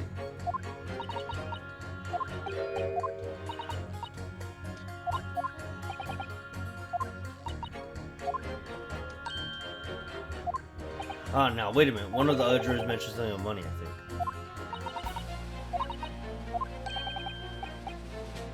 I should expose by putting them against this to see if I can do just that.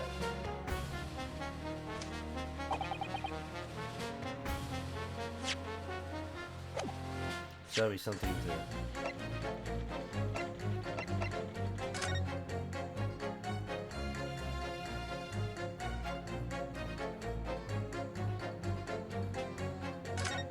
No.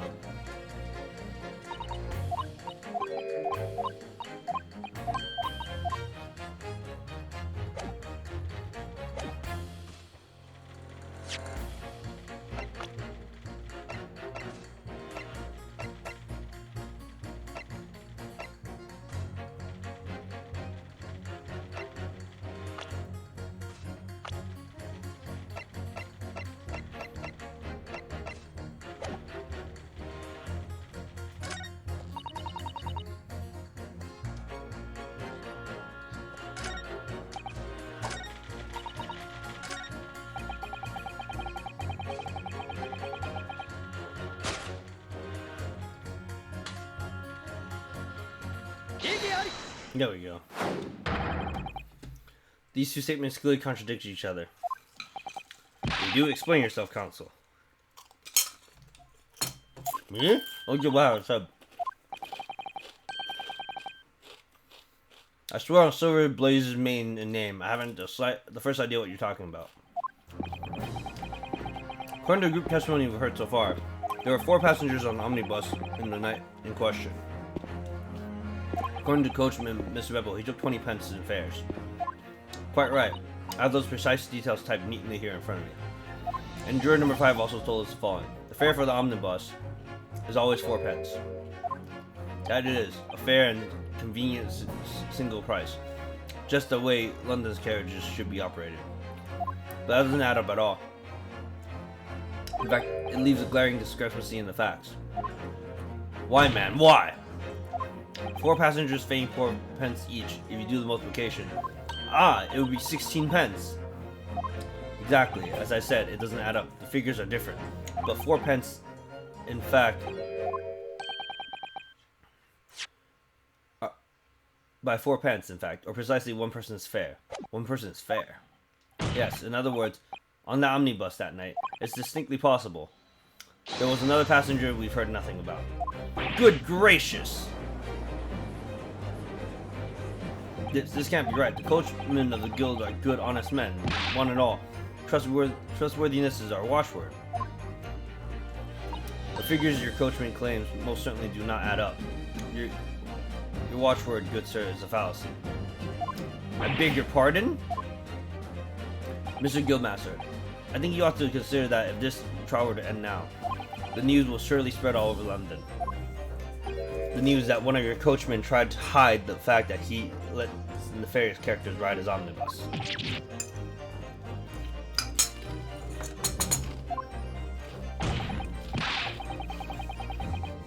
Alright, then how do I make it so this miserable trial doesn't end,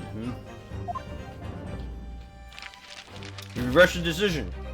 Well, according to my book here, you simply launch a ball of fire into innocent sides of the set of scales. Now hold your horses there, coachman. We're all in agreement. Why do you have to go at? Wait till I get my hands on you, Beppo. Oh!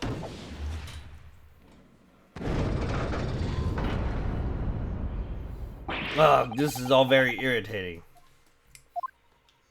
Begging your pardon, sir, I'm going to do the same.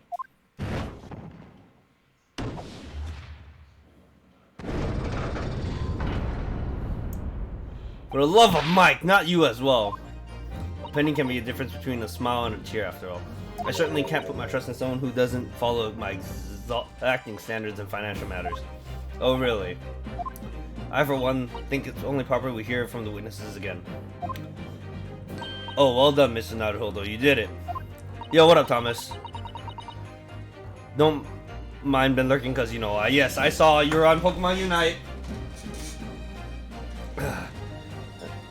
Sorry, I was also distracted with this case. I was definitely getting intrigued. Let me also get some water real quick.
Alright. If we can manage to change 2 more jurors' minds, we can force the trial to continue. 2 more, actually. There is something else that's bothering me about a couple of their assertions. That's where you must strike next. So I need to pit 2 more jurors against each other. Show there's another contradiction in their assertions. Exactly. You can do it. Well, the scales of justice have shifted, but they still weigh heavy on the guilt side of guilt. Counsel, you have the floor again. Continue your summation examination.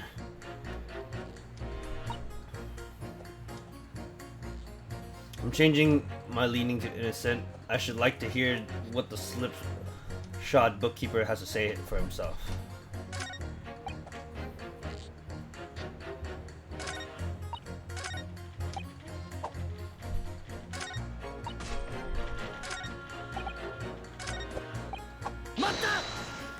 I really think you should stop weaving that needle around. You heard what the good coachman said before, didn't you? The hideous man stabbed the poor fellow, just like this. Yes, yes, that's what he said, you're right. McGilder Park is such a lovely little place, too. I always enjoyed resting my legs there while I get on with my knitting. I had thought that anyone who donated such a delightful place must be a fine fellow indeed. I suppose I was wrong. Whoever would have thought he was a miserable murdering moneylender with not a scrap of remorse. No help. She sure can be that he's guilty now. That old lady seems to know, certainly seems to know her mind, doesn't she? So we just need to find two drawers with contradictory statements put them against each other? Which is so much easier said than done. Is that perhaps what you were thinking? How did you know that? How did you know? How did you know? He's so sad. Well, I took the liberty of doing some research in case you happen to find yourself in such a situation. Shall I read you what I found out? It's a little long, I'm afraid. Please go ahead. Very well, listen to this.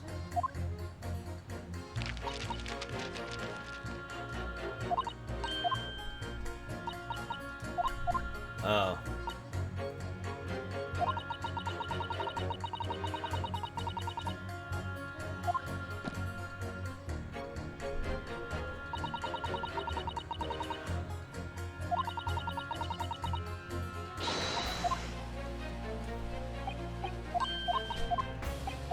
Oh, I was expecting her to explain something better.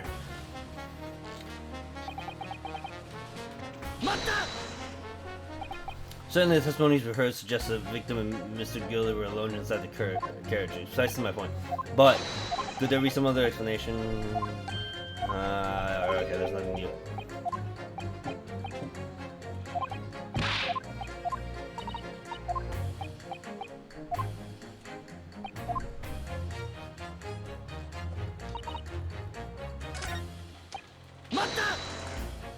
Careful, you can hurt somebody with that. You're one to talk with a sword hanging from your waist. No, that's just my battered soul. Well, anyway, I despise anyone with too much money. They're all the same. All stabbing some brick maker or other behind the scenes, you mark my words. That seems very unlikely, doesn't it? Are you mad, man?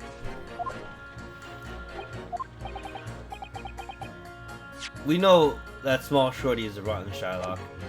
Yeah, well, yes, that does seem to be the case, but Mr. Naruhodo, please be careful what you say.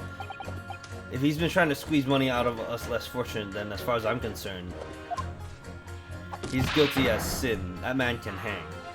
Come to think of it, didn't one of the other jurors have something to say about the defendant's underhand activities? Thought of something, Mr. Naruhodo. Don't let it go. Test your theory.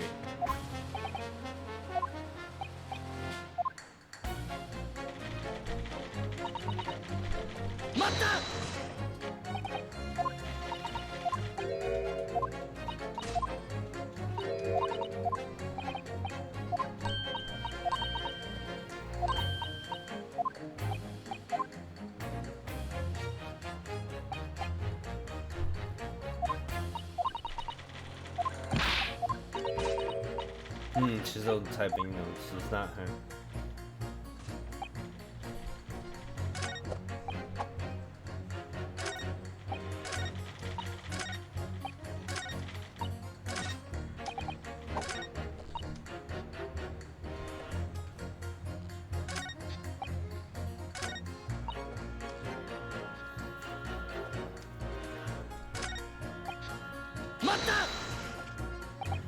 Or can I go back to...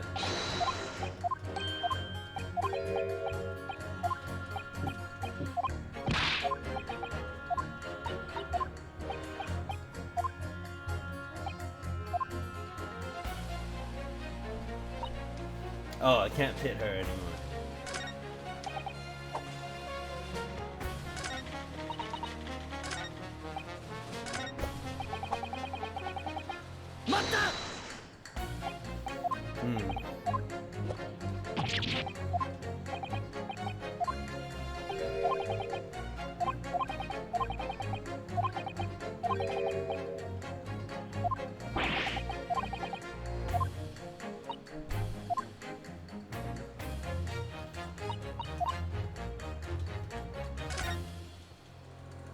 Alright, got it.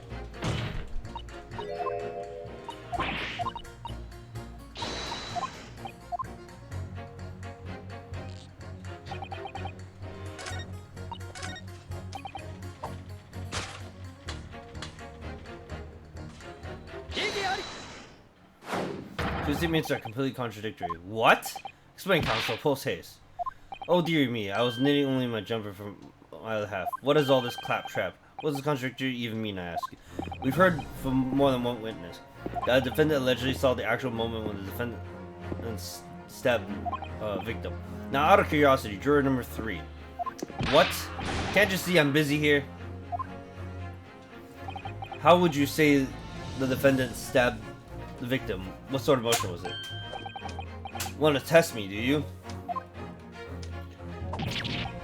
It was like this. Stuck the fellow next to him without even getting up. Just like the prim banker said. That was Mr. Fairplay's testimony, quite true. Now then, juror number 6. Oh, is that me, is it? What can I do for you, young man? How would you say the defendant stabbed the victim, madam? Oh, well, dear, as far as I understand it, it was like this. He stabbed the poor man after he collapsed on the floor. The coachman said so. Now don't move. Take a look at these 2 jurors. He stuck the fellow next to him without even getting up. And he stabbed the poor man after he collapsed on the floor. Well, I never. They're stabbing in totally different directions. What? Bless my stitches. What a muddle. Yeah.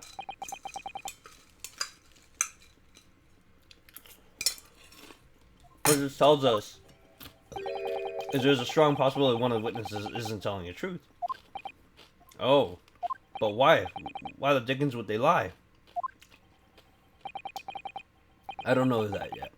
What I do know is that if the trial ends at this point, we may never find out. We may never know the real truth. Ladies and gentlemen of the jury, can you really let that happen in all good conscience? Lies you say, oh dearie me.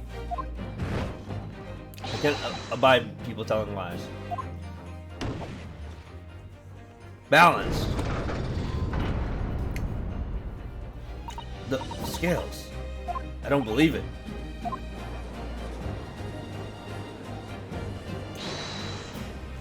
Hold it. Wait. Now hear this, my fellow jurors. I warn you, you cannot listen to this man. Look at him in his black suit. He's clearly some devious Eastern sorcerer using magic on us all. If I could use magic, do you really think I'd be putting myself through all this? Answer me this, Dark Jinx. Huh? Me? What exactly is the problem? What if 2 witnesses have slightly different recollections of events? What of it? Let's say that Sherlock did stab the victim as he sat next to him on the omnibus. And this young dandy saw him do it. And now let's say the victim collapsed on the floor, then Shylock stabbed him again. This old lady saw him do it. Well, what's to say it didn't happen like that, You call him dandy, sir? Why, I should take this knife to you. Who you calling old? Why, I should take this needle to you. They're ready to kill each other now. Ugh, they're ready to kill each other now. What could the foreman of the jury be at, right? The 2 witnesses see 2 different moments of the same crime.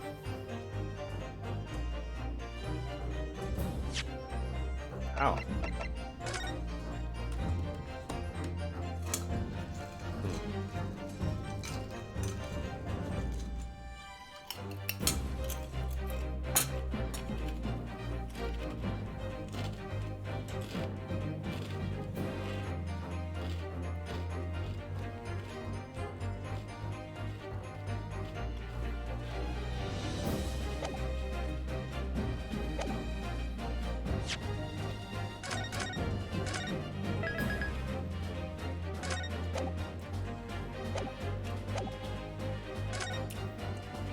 It's true. There is an outside chance of almost anything you care to mention. Exactly. That's the point I've been trying to make. Before you go any further, Miss Naruto, oh, what is Mr. Sutato? I think you should have a look through the court record.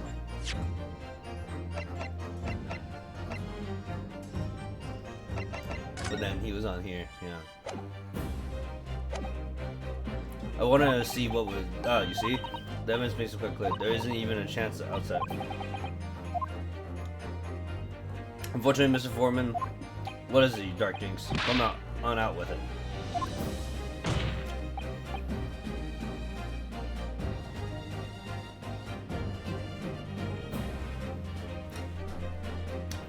It's impossible. It's impossible. It's out of the question. What are you talking about, man? How can you possibly say that? You do realize that I'm only doing my job. As foreman of the jury, I have a responsibility to steer everyone in the right direction. So where's your evidence, man? That's what we want to see. I say this, 2 witnesses saw 2 different moments of the same crime.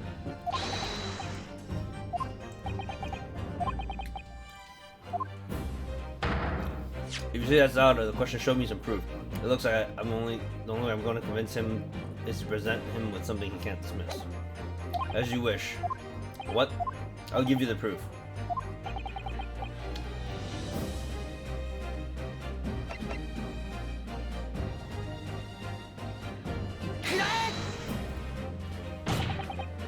This clear piece of evidence, will Mr. Foreman?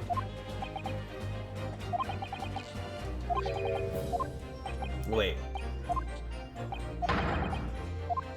Didn't count? Fuck.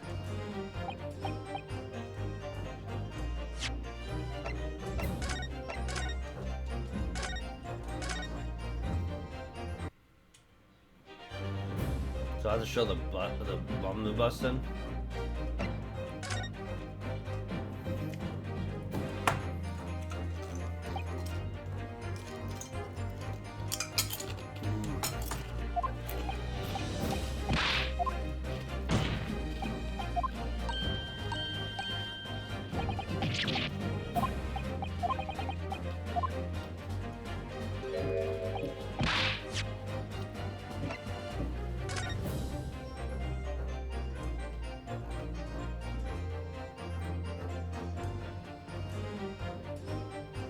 Stabbed once.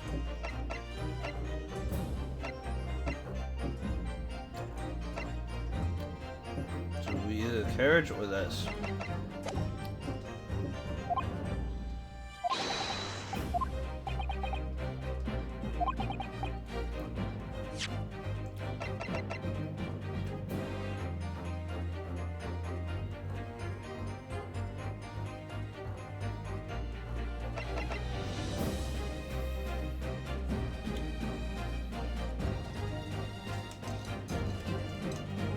Single stab wound.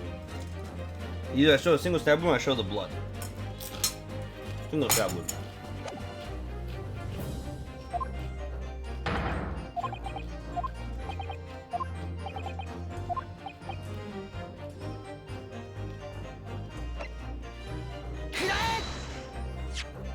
This is the victim's autopsy report. According to what's written here, Mr. Mason was stabbed in the abdomen. Only once. Only once? It's quite simple. The victim was stabbed precisely 1 time. Which means different witnesses can't possibly have seen it 2 different times. It happened 2 different times. Ugh. Ugh. Alright, I concede defeat. Yeah!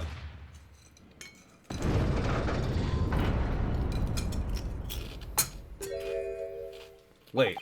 That means 4 jurors are now leaning to not guilty. We've done it, Mr. Naruhodo. We've won. No, we haven't. We just got the case to continue.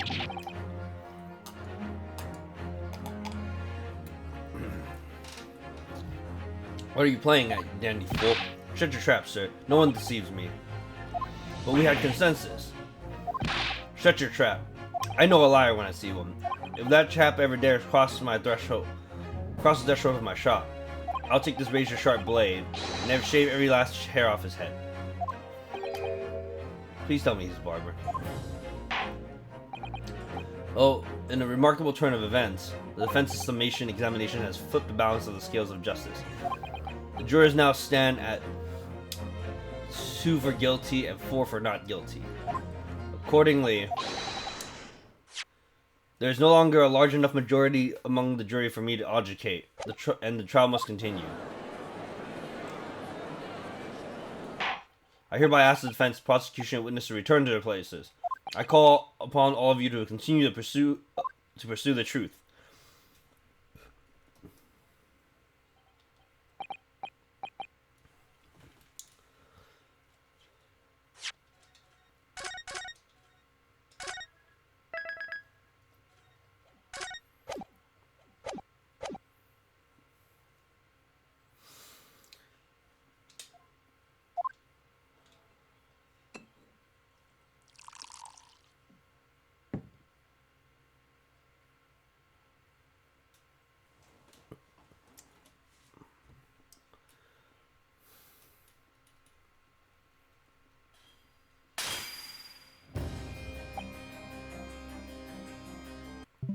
Whoops. So Lord Zeeks continues to substantiate the case for the prosecution, if you please. Having savored the rich aroma of carmine contents of his hallowed chalice, it may seem crush it to dust. Pray forgive the discourtesy. Lord Van Zeeks. Brr, is it cold in here, or is it just me?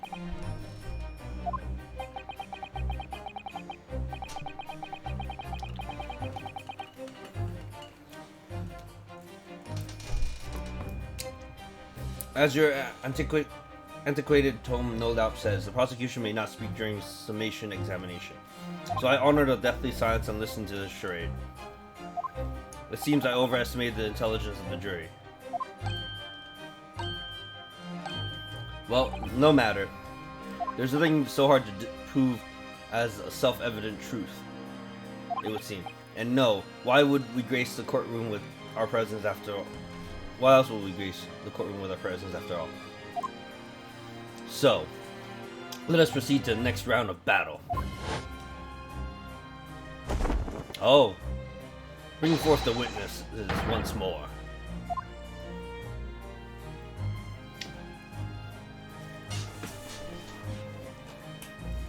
Witnesses, I trust you heard the summation examination we just had to endure. Yes, sir. I did, sir. Of course I heard it. Oh, yes, sir, I heard it. You, sir, on the end, the coachman. I believe it's Beppo? Yes, sir. My lord, sir. He's so nervous.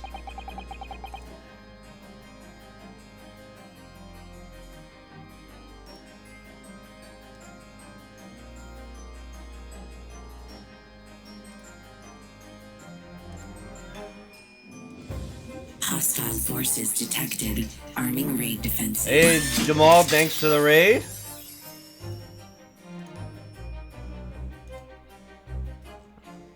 What'd you stream?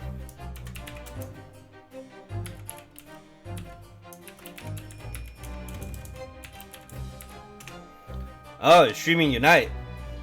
Game is ass. I mean, people seem to enjoy it. Game is fun to me, but like a much simpler League of Legends. And it has Pokemon. It's fun but ass. I can see why, yeah. Like, especially if you're used to playing like League or Dota 2 or something like that. Or even, well, okay, no, I mean, Heroes of the Storm was pretty simple. So I can't say much to that one. Like, I feel like Heroes of the Storm was just as simple as Pokemon Unite. Like, the only reason I think people are enjoying Pokemon Unite more is because it's Pokemon. By the way, fuck Gengar. But hey, I hope you had a good stream, dude. Yo, I need you to do me a favor. Go follow my boy, Team Jammy, over here. Jamal. Homie from college, long time. As well as, like, he played Smash in... I'm trying to remember if he played Project M tournaments, but I know he didn't really play Smash 4 or Smash Ultimate tourneys. It was something. Oh no, he did play Project M tourneys. Now did he play Melee tournaments? But he did play a lot of Smash games. Transpires that in your previous testimony. Not just Melee and PM. Okay. Yeah, I was right then. I was like, I could have sworn you did not play 4 Ultimate outside of like for fun. Melee and PM were the ones I remember you going to.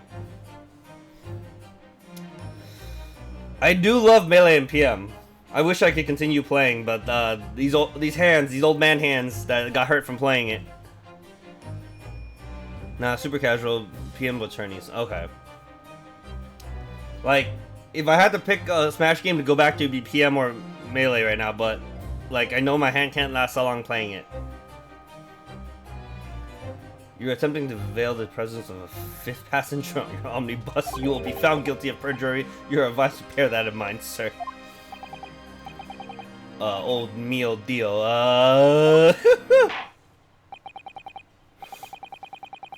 Now then, witness, I hereby call on you to testify before the court again. You will explain the various misgivings brought to our attention by the defense's summation examination. Oh man. Hey, are you gonna play Neo the World Ends With You? I believe that's available on Steam, Switch, and PS4. Not PS5, sadly. Otherwise I would have gotten a PS5 instead of PS4. Various misgivings. I only carry 4 passengers that night. I swear. Well, I for one was told I'd pay 5 pence for the bus. I fiddled us on the fare.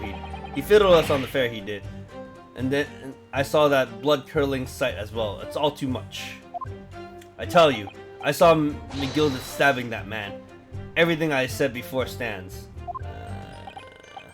Oh yes, he stabbed him. Yes, he did. I think so. Yes.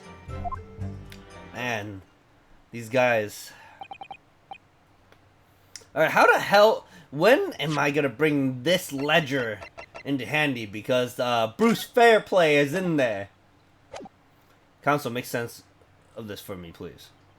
The phantom fifth passenger conjured into existence by my learned Eastern friend never existed.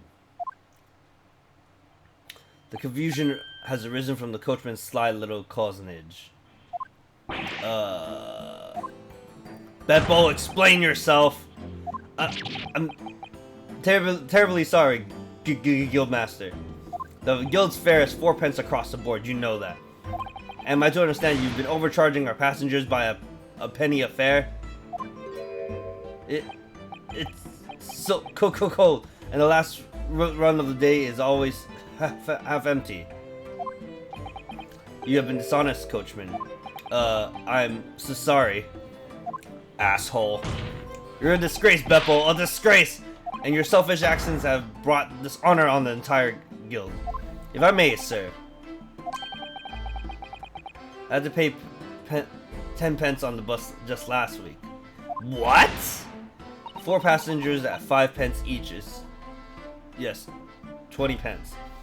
I've done arithmetic 10 times already, but I just can't make the result come out differently. No, that figures. Well, it would appear that one of the aforementioned misgivings had already been explained.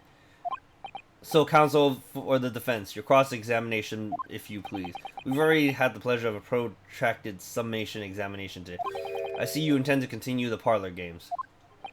Absolutely. He's like, oh boy.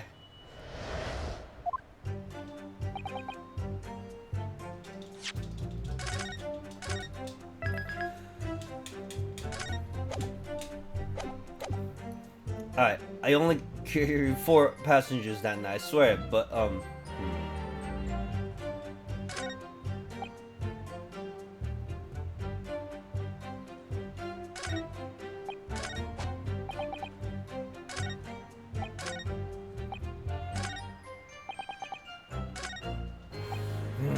I have to press people.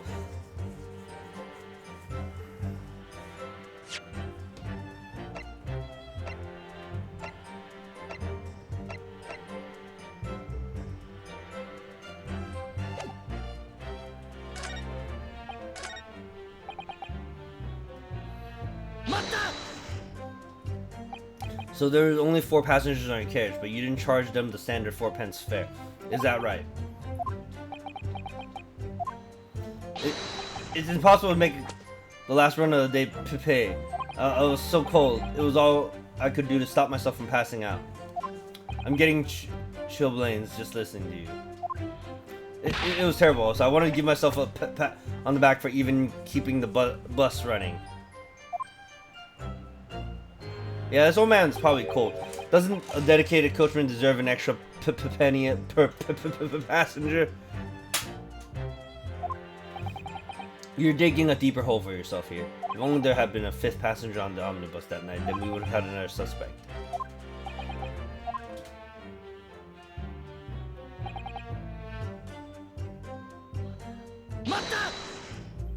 Does that mean everyone on board that night paid 5 pence instead of 4? I paid 5 pence too, sir. And I just told you that I did. A flat fare of 5 pence across the board. It's not something to be proud of. The so-called discrepancy my learned friend identified was nothing of the sort. Much like the phantom killer you so desperately need is gone and dead and buried. I'd have been happy if it had never existed, if it had ever existed in the first place.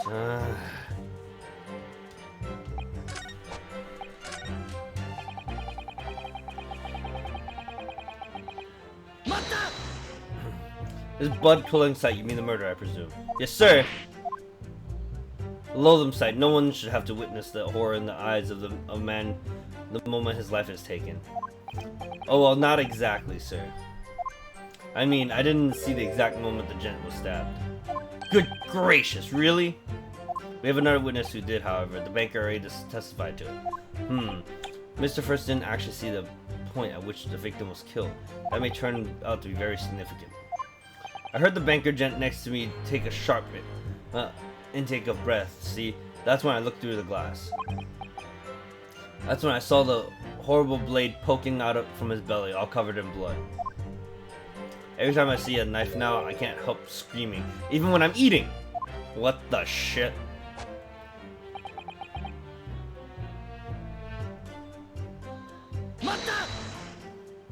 So you saw the defendant, McGilded, stabbing the victim, Mr. Mason, who was sitting next to him. That's what I said, isn't it? It's bothering me. It was bothering me before this was. For just a brief moment, he hesitated before answering the question. Anyway, there was only 2 of them inside the carriage, wasn't there? There's been much talk of a 5th passenger, but as yet, 0 evidence. Then what are we wasting all this time for, eh? It's black and white. The man's guilty. Something about Mr. Fairplay's testimony just jars with me. I wish I could work out what it was.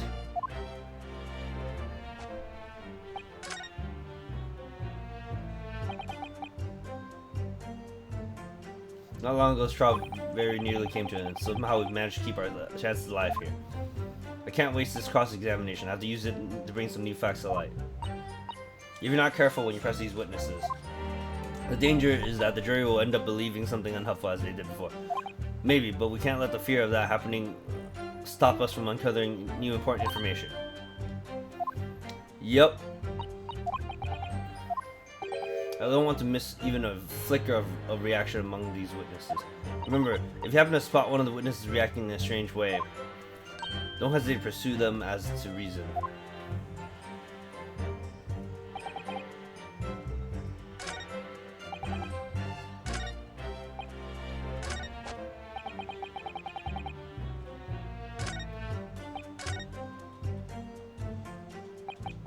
Oh, damn it, I accidentally clicked A again.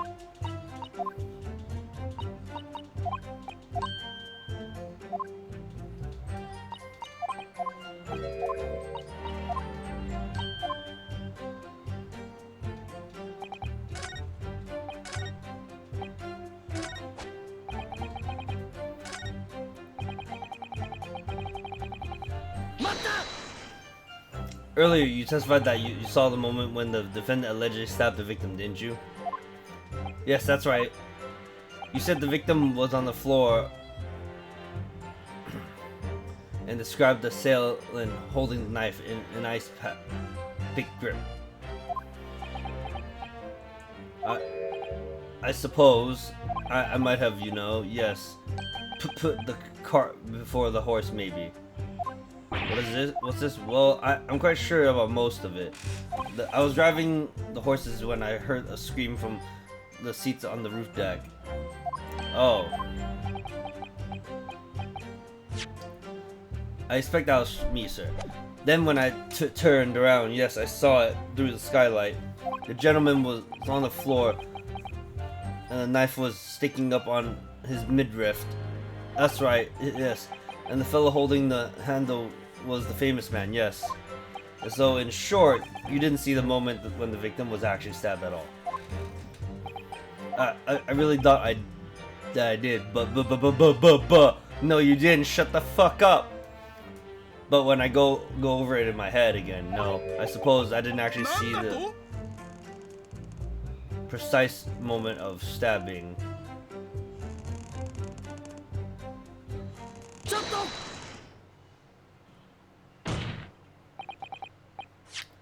Of the stabbing, did I? Excuse me. Pursue Mr. Fairplay. Do you have something to say about that, Mr. Fairplay? Now you listen to me. I know what you're thinking. He didn't really see the exact moment the fellow was stabbed. What are the chances of that? Eh? Are you asking me or telling me? He's getting flustered. I might be able to extract some new information from him if I answer him cleverly. Could he have happened to see the exact moment the crime was committed?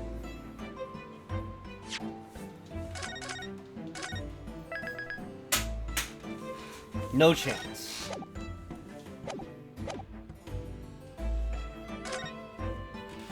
Well, it's a little hard to believe, certainly. Unless you spend your time peeping through a skylight on top of an omnibus, that is. Peeping? I'm a respectable city banker, I'll have you know. I know what I saw. I remember it clear as a Ballarat day. It was a grim scene, I don't mind telling you. Thank you, Mr. Fairplay. Oh, excuse me if I was getting a little hot under the collar there, my lord. I would ask you to supplement your testimony with a clear statement about what exactly you saw. Oh, I can do that, alright. I'll tell you just how grim it was. Do you think I'd forget the sight of those blood-soaked hands after the butcher stabbed the man?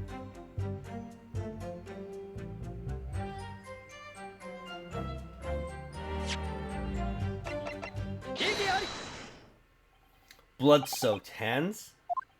Well, I admit soaked might be laying it on a little thick, but anyway, there was definitely blood all over them. Both of them were covered in it. Well, I'm very sorry to disagree, Mr. Fairplay, but that's more than a little peculiar. What? Here are the gloves worn by the defendant, Mr. McGilded, on the night in question. Oh, yes. Right. That certainly does appear to be a sizable dark-colored stain there, but as I'm sure you can clearly see, it's only on the right-hand glove. Arrgh!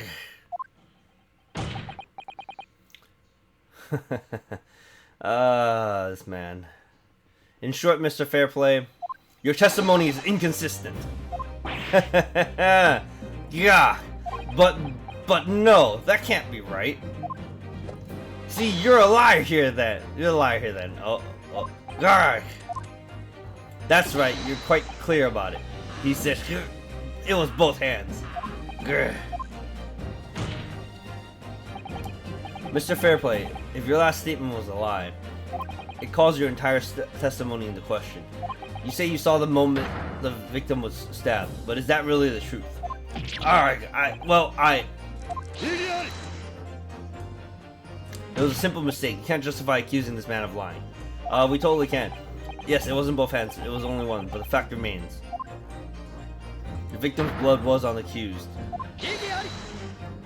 No, Mr. Fairplay categorically stated he saw blood all over both hands, which means there's a strong possibility that this witness was deliberately trying to mislead the court. Gar! Why? I'm a city banker, for pity's sake. My word should be the gold standard. Oh, I'm a gentleman, not some gutter snipe. Upstanding members of society don't prevaricate. It's claiming to have no reason to lie, but is that really the case? Mr. Naruhodo, we had some evidence to explain why Mr. Fairplay might be lying. It could turn the tide of the trial completely.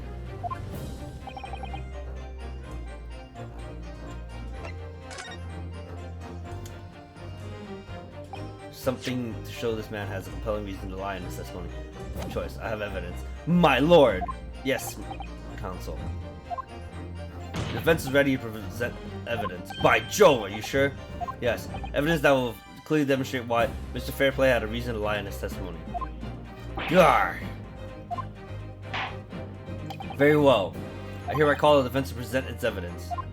Evidence that demonstrates a motive for the witness's alleged deception of the court. This is a list of debtors who owe money to Mr. McGilden. Yes, a list of innocent victims crippled by the accused extortion. The point is, among these the names of these debtors is your name, Mr. Bruce Fairplay. What? Mr. Fairplay, are you currently indebted financially to the accused?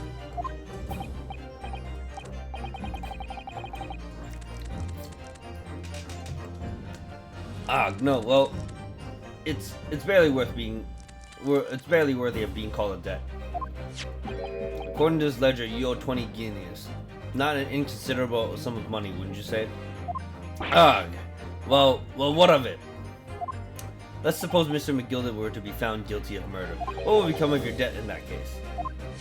These documents state that the loan agreement is forged between two individual parties. Therefore, were the creditor, the defendant here, to be sentenced to a capital punishment, all outstanding debts which were owed to him would be annulled. They would cease to exist. Cease to exist?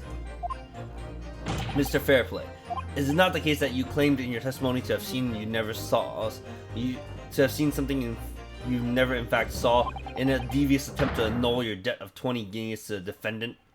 Ugh.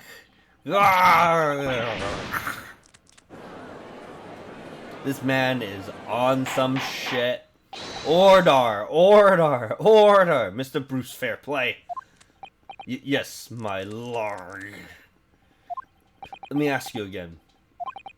And be aware that your answer may have most serious implications upon your future, sir.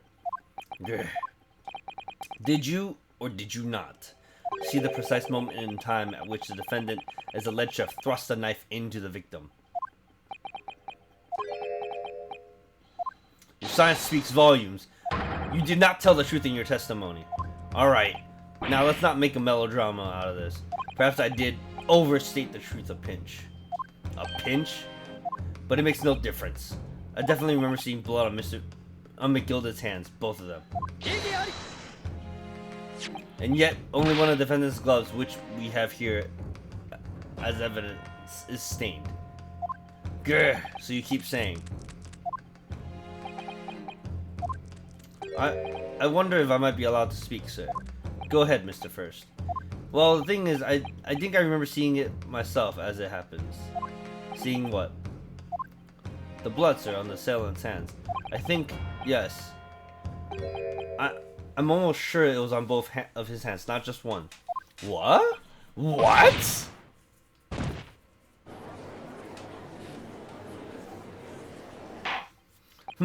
It would appear we're going to need further testimony from all you witnesses. This time I would like to know precisely what you did and what you did not see. Do I make myself perfectly clear? Yes. Mr. Naruhodo, this is good news. The course of the trial seems to have shifted slightly at last. Yes. I might finally have a chance to turn things around here. Ha ha! Indeed we might. Indeed. What the witness really saw. There was blood on both hands of the assailant. I sincerely and distinctly remember that. However, I suppose you might say that I didn't see the exact moment the stabbing transpired, if that matters. I remember seeing the knife, and I remember seeing both the attackers' hands with blood on them. I didn't actually see anything myself. No, not until I heard that scream. Anyway, the fact remains, there can't have been anybody else inside that carriage. We all would have seen. Well, they hid.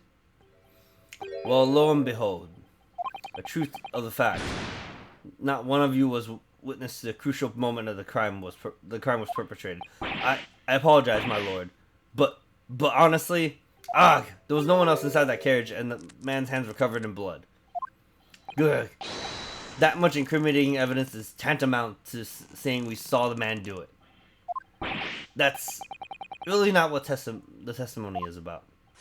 Let's examine the interior of the omnibus once more. The victim's fresh blood is clearly visible on the seat, corroborating the witness's accounts. In other words, there's no substantial nor significant change in facts of the case. Very well, your cross-examination, please, counsel. Yes, my lord.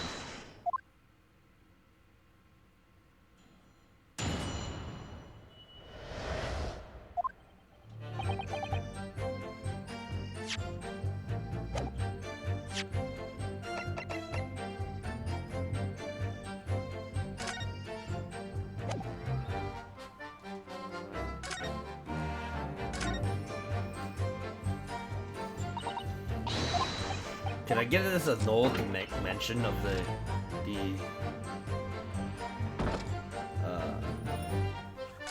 opening?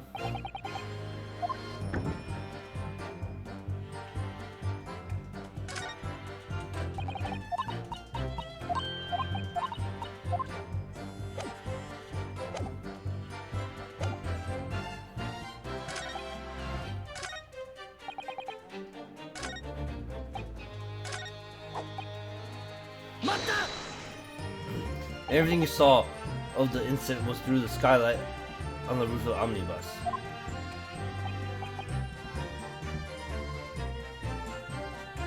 That's right, it was fiercely cold that night, but the glass wasn't frosted over. Oh yes, I remember I was shivering, it was so bitter. Which rather begs the question why a pair of you were sitting on the roof deck in the first place.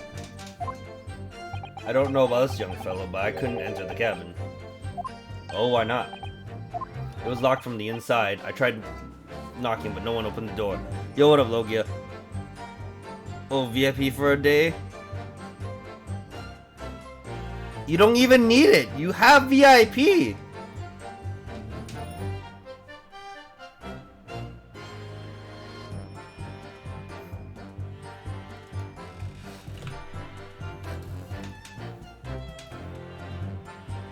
I tried knocking, but no one opened the door. It was locked? That's right. It's a public bus service, for pity's sake. It's not what I call fair play. That was the joke. It's a bad joke, my friend. Yes, I had exactly the same experience. I tried knocking, but the gent inside just gestured me to clear off. So I had no choice but to climb up the roof deck and look down longingly into the warm cabin below. Time to save 250k points. I need to give you guys more things to spend on in here. I haven't come up with... Oh, a gift sub. Yeah, that's always a thing. I forget I had that. Well, I can assure you I wasn't just looking down. I was glaring long and hard. That's precisely why I can tell you with absolute confidence that if there was anyone else at all in the cabin, I would have noticed. Unequivocal, I would say. I'm not sure about these two witnesses. Could they really have seen everything inside the cabin through the skylight? Anyways, how was work today, dude? Allow me to confirm one thing, Mr. Fairplay. You were riding this omnibus and witnessed the events in the cabin through the skylight and in the floor of the upper deck, is that right? That's right, yes. In that case, there is a portion of the cabin interior that would have been out of sight from you. What? By golly, really? I was off, been chilling. Obviously at this stage we can't say for sure, but the possibility cannot be denied that at the time of incident there could have been another passenger in the enclosed cabin of the omnibus. Even though enough hypothetical meandering, my Nipponese friend. The prosecution demands that you substantiate your claims. After all, the scene of the crime is here in the flesh. Very well, I will uphold the prosecution's demand. You will identify the area on this cross-sectional plan of the omnibus. Where exactly in the omnibus are suggesting that the potential extra passenger could have been situated.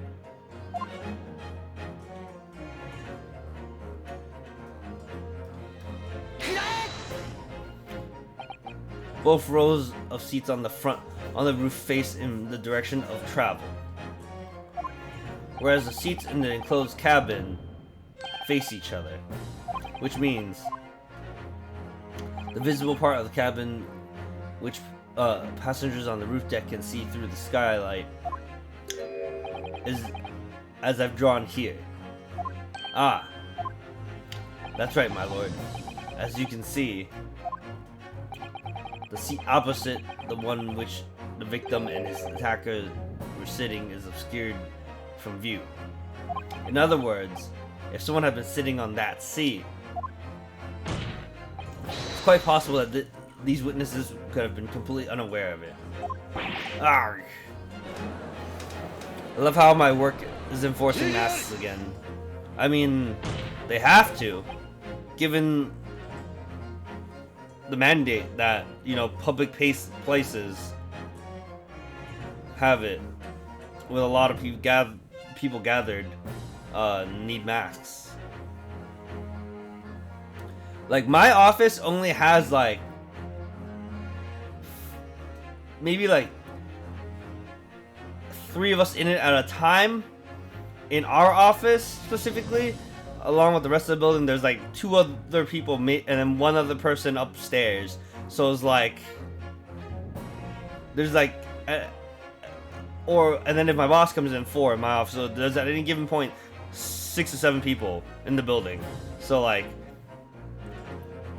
we haven't enforced it, and we're all vaccinated, so it works out. But anyone that walks in that's not part of the company has to.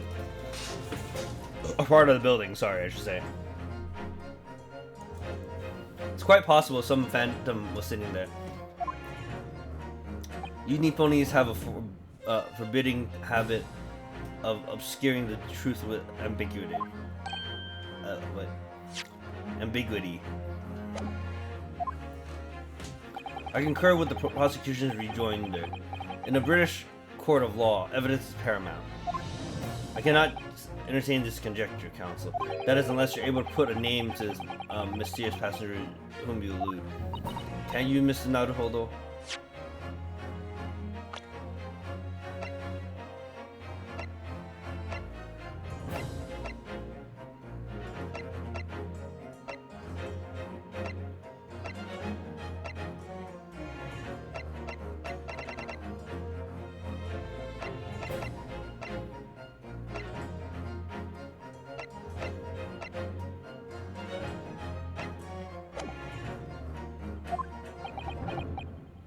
Honestly, don't know. Who could it have been? Who could have been in the other seat, which is out of sight from the witness's roof deck?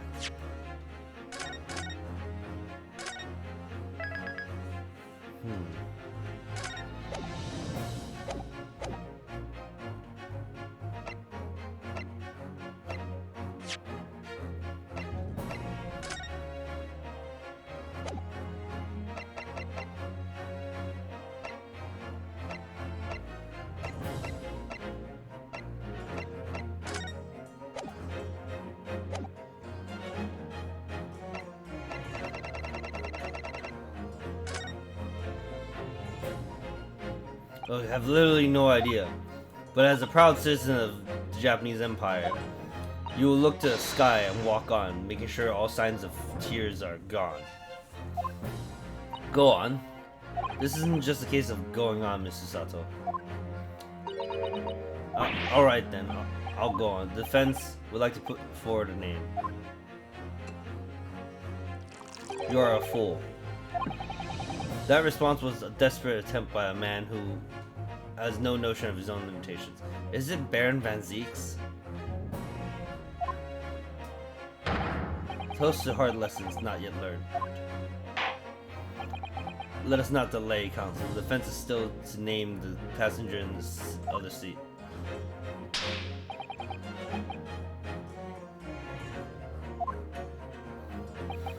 On that night, on the night of the murder.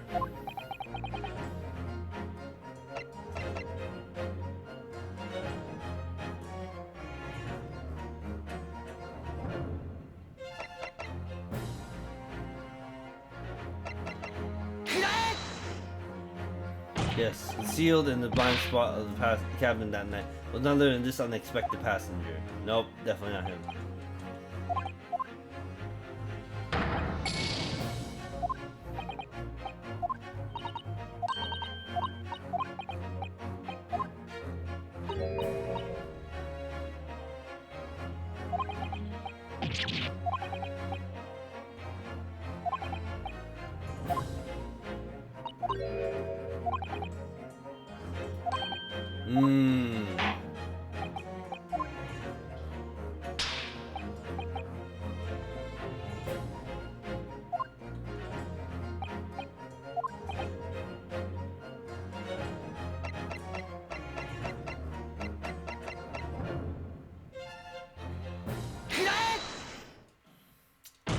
Okay, passenger in the enclosed cabin that the witnesses on the roof deck failed to see has to have been Mr. Magnus McGilded.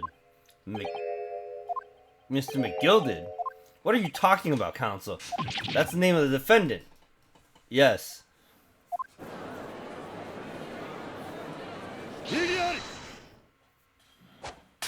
Damn! If I desecrate this chamber by smashing my hollow chalice, do forgive the discourtesy. Lord Van Zeeks. People talk about these tiny island nations in the Far East as having a learning and culture of their own. Man, this man's broken 2 of those glasses. That shit, those chalices are expensive. But I see they use the terms ill-advisedly. What are you trying to say? Let me explain in terms that even a student of an artless backwater such as yourself might understand. When the bloody scene unfolded, the victim and his assailant were sitting side by side. Multiple witnesses have attested to the fact. It's the very premise on which this case is built. But he was asleep.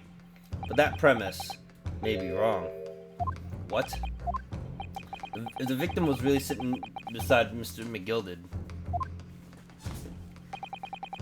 it creates an inconsistency that can't be reconciled in any way. What inconsistency, counsel?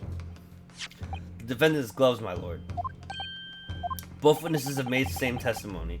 They claim that there was blood on both hands of the person sitting next to the victim. Yet we know the truth to be otherwise. Only one glove bears the gory remains.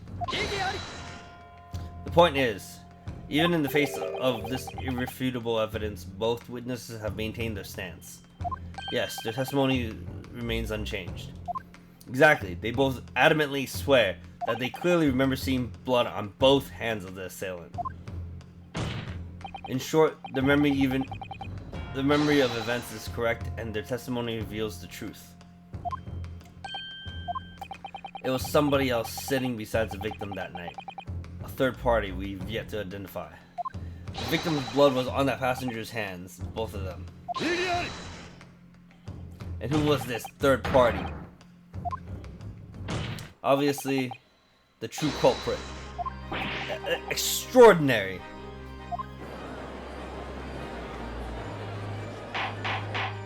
Order, order, order. What exactly are you postulating? Defense's postulation is just that, nothing more than conjecture. The witnesses have clearly stated that they saw the accused. But when elaborating on his testimony, Mr. Fairplay said the 2 of them were wearing hats, and I couldn't exactly make out their faces. Yes. The tops of their heads were obscured by the roof. I could see the rest of them, though. Yes, that's right. Both gents were certainly hatted. Hatters do tend to notice such things, sir. What particular styles of hat? What particular styles of hat did the 2 gentlemen sport, Mr. Faust? Or Mr. First? I'm afraid I don't remember.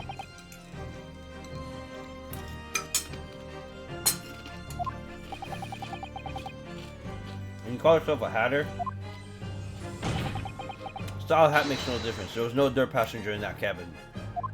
How can you be so sure? How can you be sure? Because if there had been, the accused Mr. McGillit would undoubtedly have offered to dispose the fact. Unless that is, you're proposing an even more preposterous explanation. That accused failed to even notice the presence of the true culprit in the very cabin in which she traveled. Yes. That's what I've been trying to get to. That's right. There was another person in traveling in the enclosed cabin of the omnibus. It's inconceivable that Mr. McGillit would have been unaware of it. No, he fell asleep. Ordar.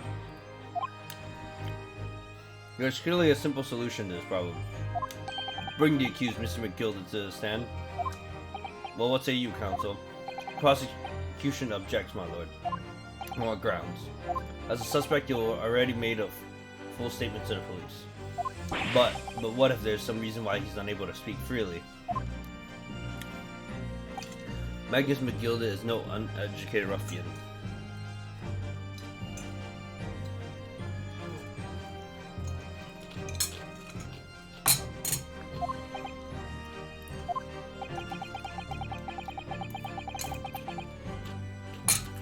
If it indeed turns out the man has been withholding information, you can be sure it will have been a most deliberate act. Counsel for the defense, what is your opinion? My lord? Should we ask Mr. McGillit's testimony or not? Demand his testimony. Yes, we need to hear what he has to say in order to find out the truth. The defense would like to call Mr. McGillit to the stand. In that case, I would like to hear the opinion of the jury. Yes. I need a little time to consider this. If you ask me, I think we should hear what Mr. McGillit has to say. Get the man out here, I say. It would be utterly illogical not to hear his testimony. When something needs doing, get it done. That's how I run things at the guild. Hearing what the patron of my favorite little podcast has to say, oh yes, that would be lovely. Jury says the man must be heard. Well, the court will hear the defendant's testimony. Bailiff, show the defendant to the stand at once.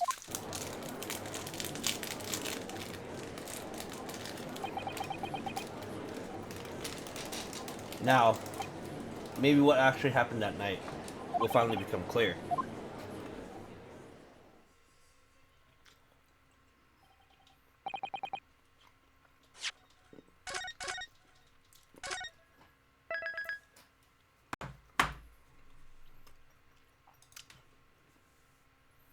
And this is where I'm going to end it. I'm actually going to see who's streaming.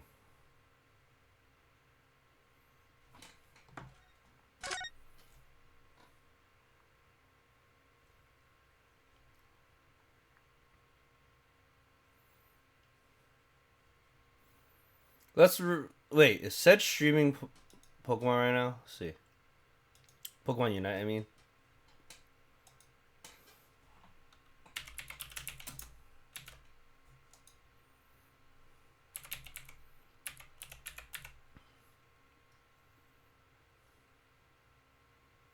Yes, he is. Let's raid Sedge. Use the raid messages or sub-raid messages. If you please. Logia, you still here? Join me in this raid, my good sir. But anyways, that's it for me tonight. Let me switch to full screen. I'm gonna chill for the rest of the night. I had a really early day already because I did work and all. So I will see you guys probably Monday, unless I decide to stream sometime during the weekend. We'll see though. But Monday will be more Great Ace Attorney. We'll continue from where we left off, assuming I don't end up streaming over the weekend. If I do, then we just continue from wherever we leave off after that. But anyways, y'all have a good night, and go enjoy some Pokemon Unite.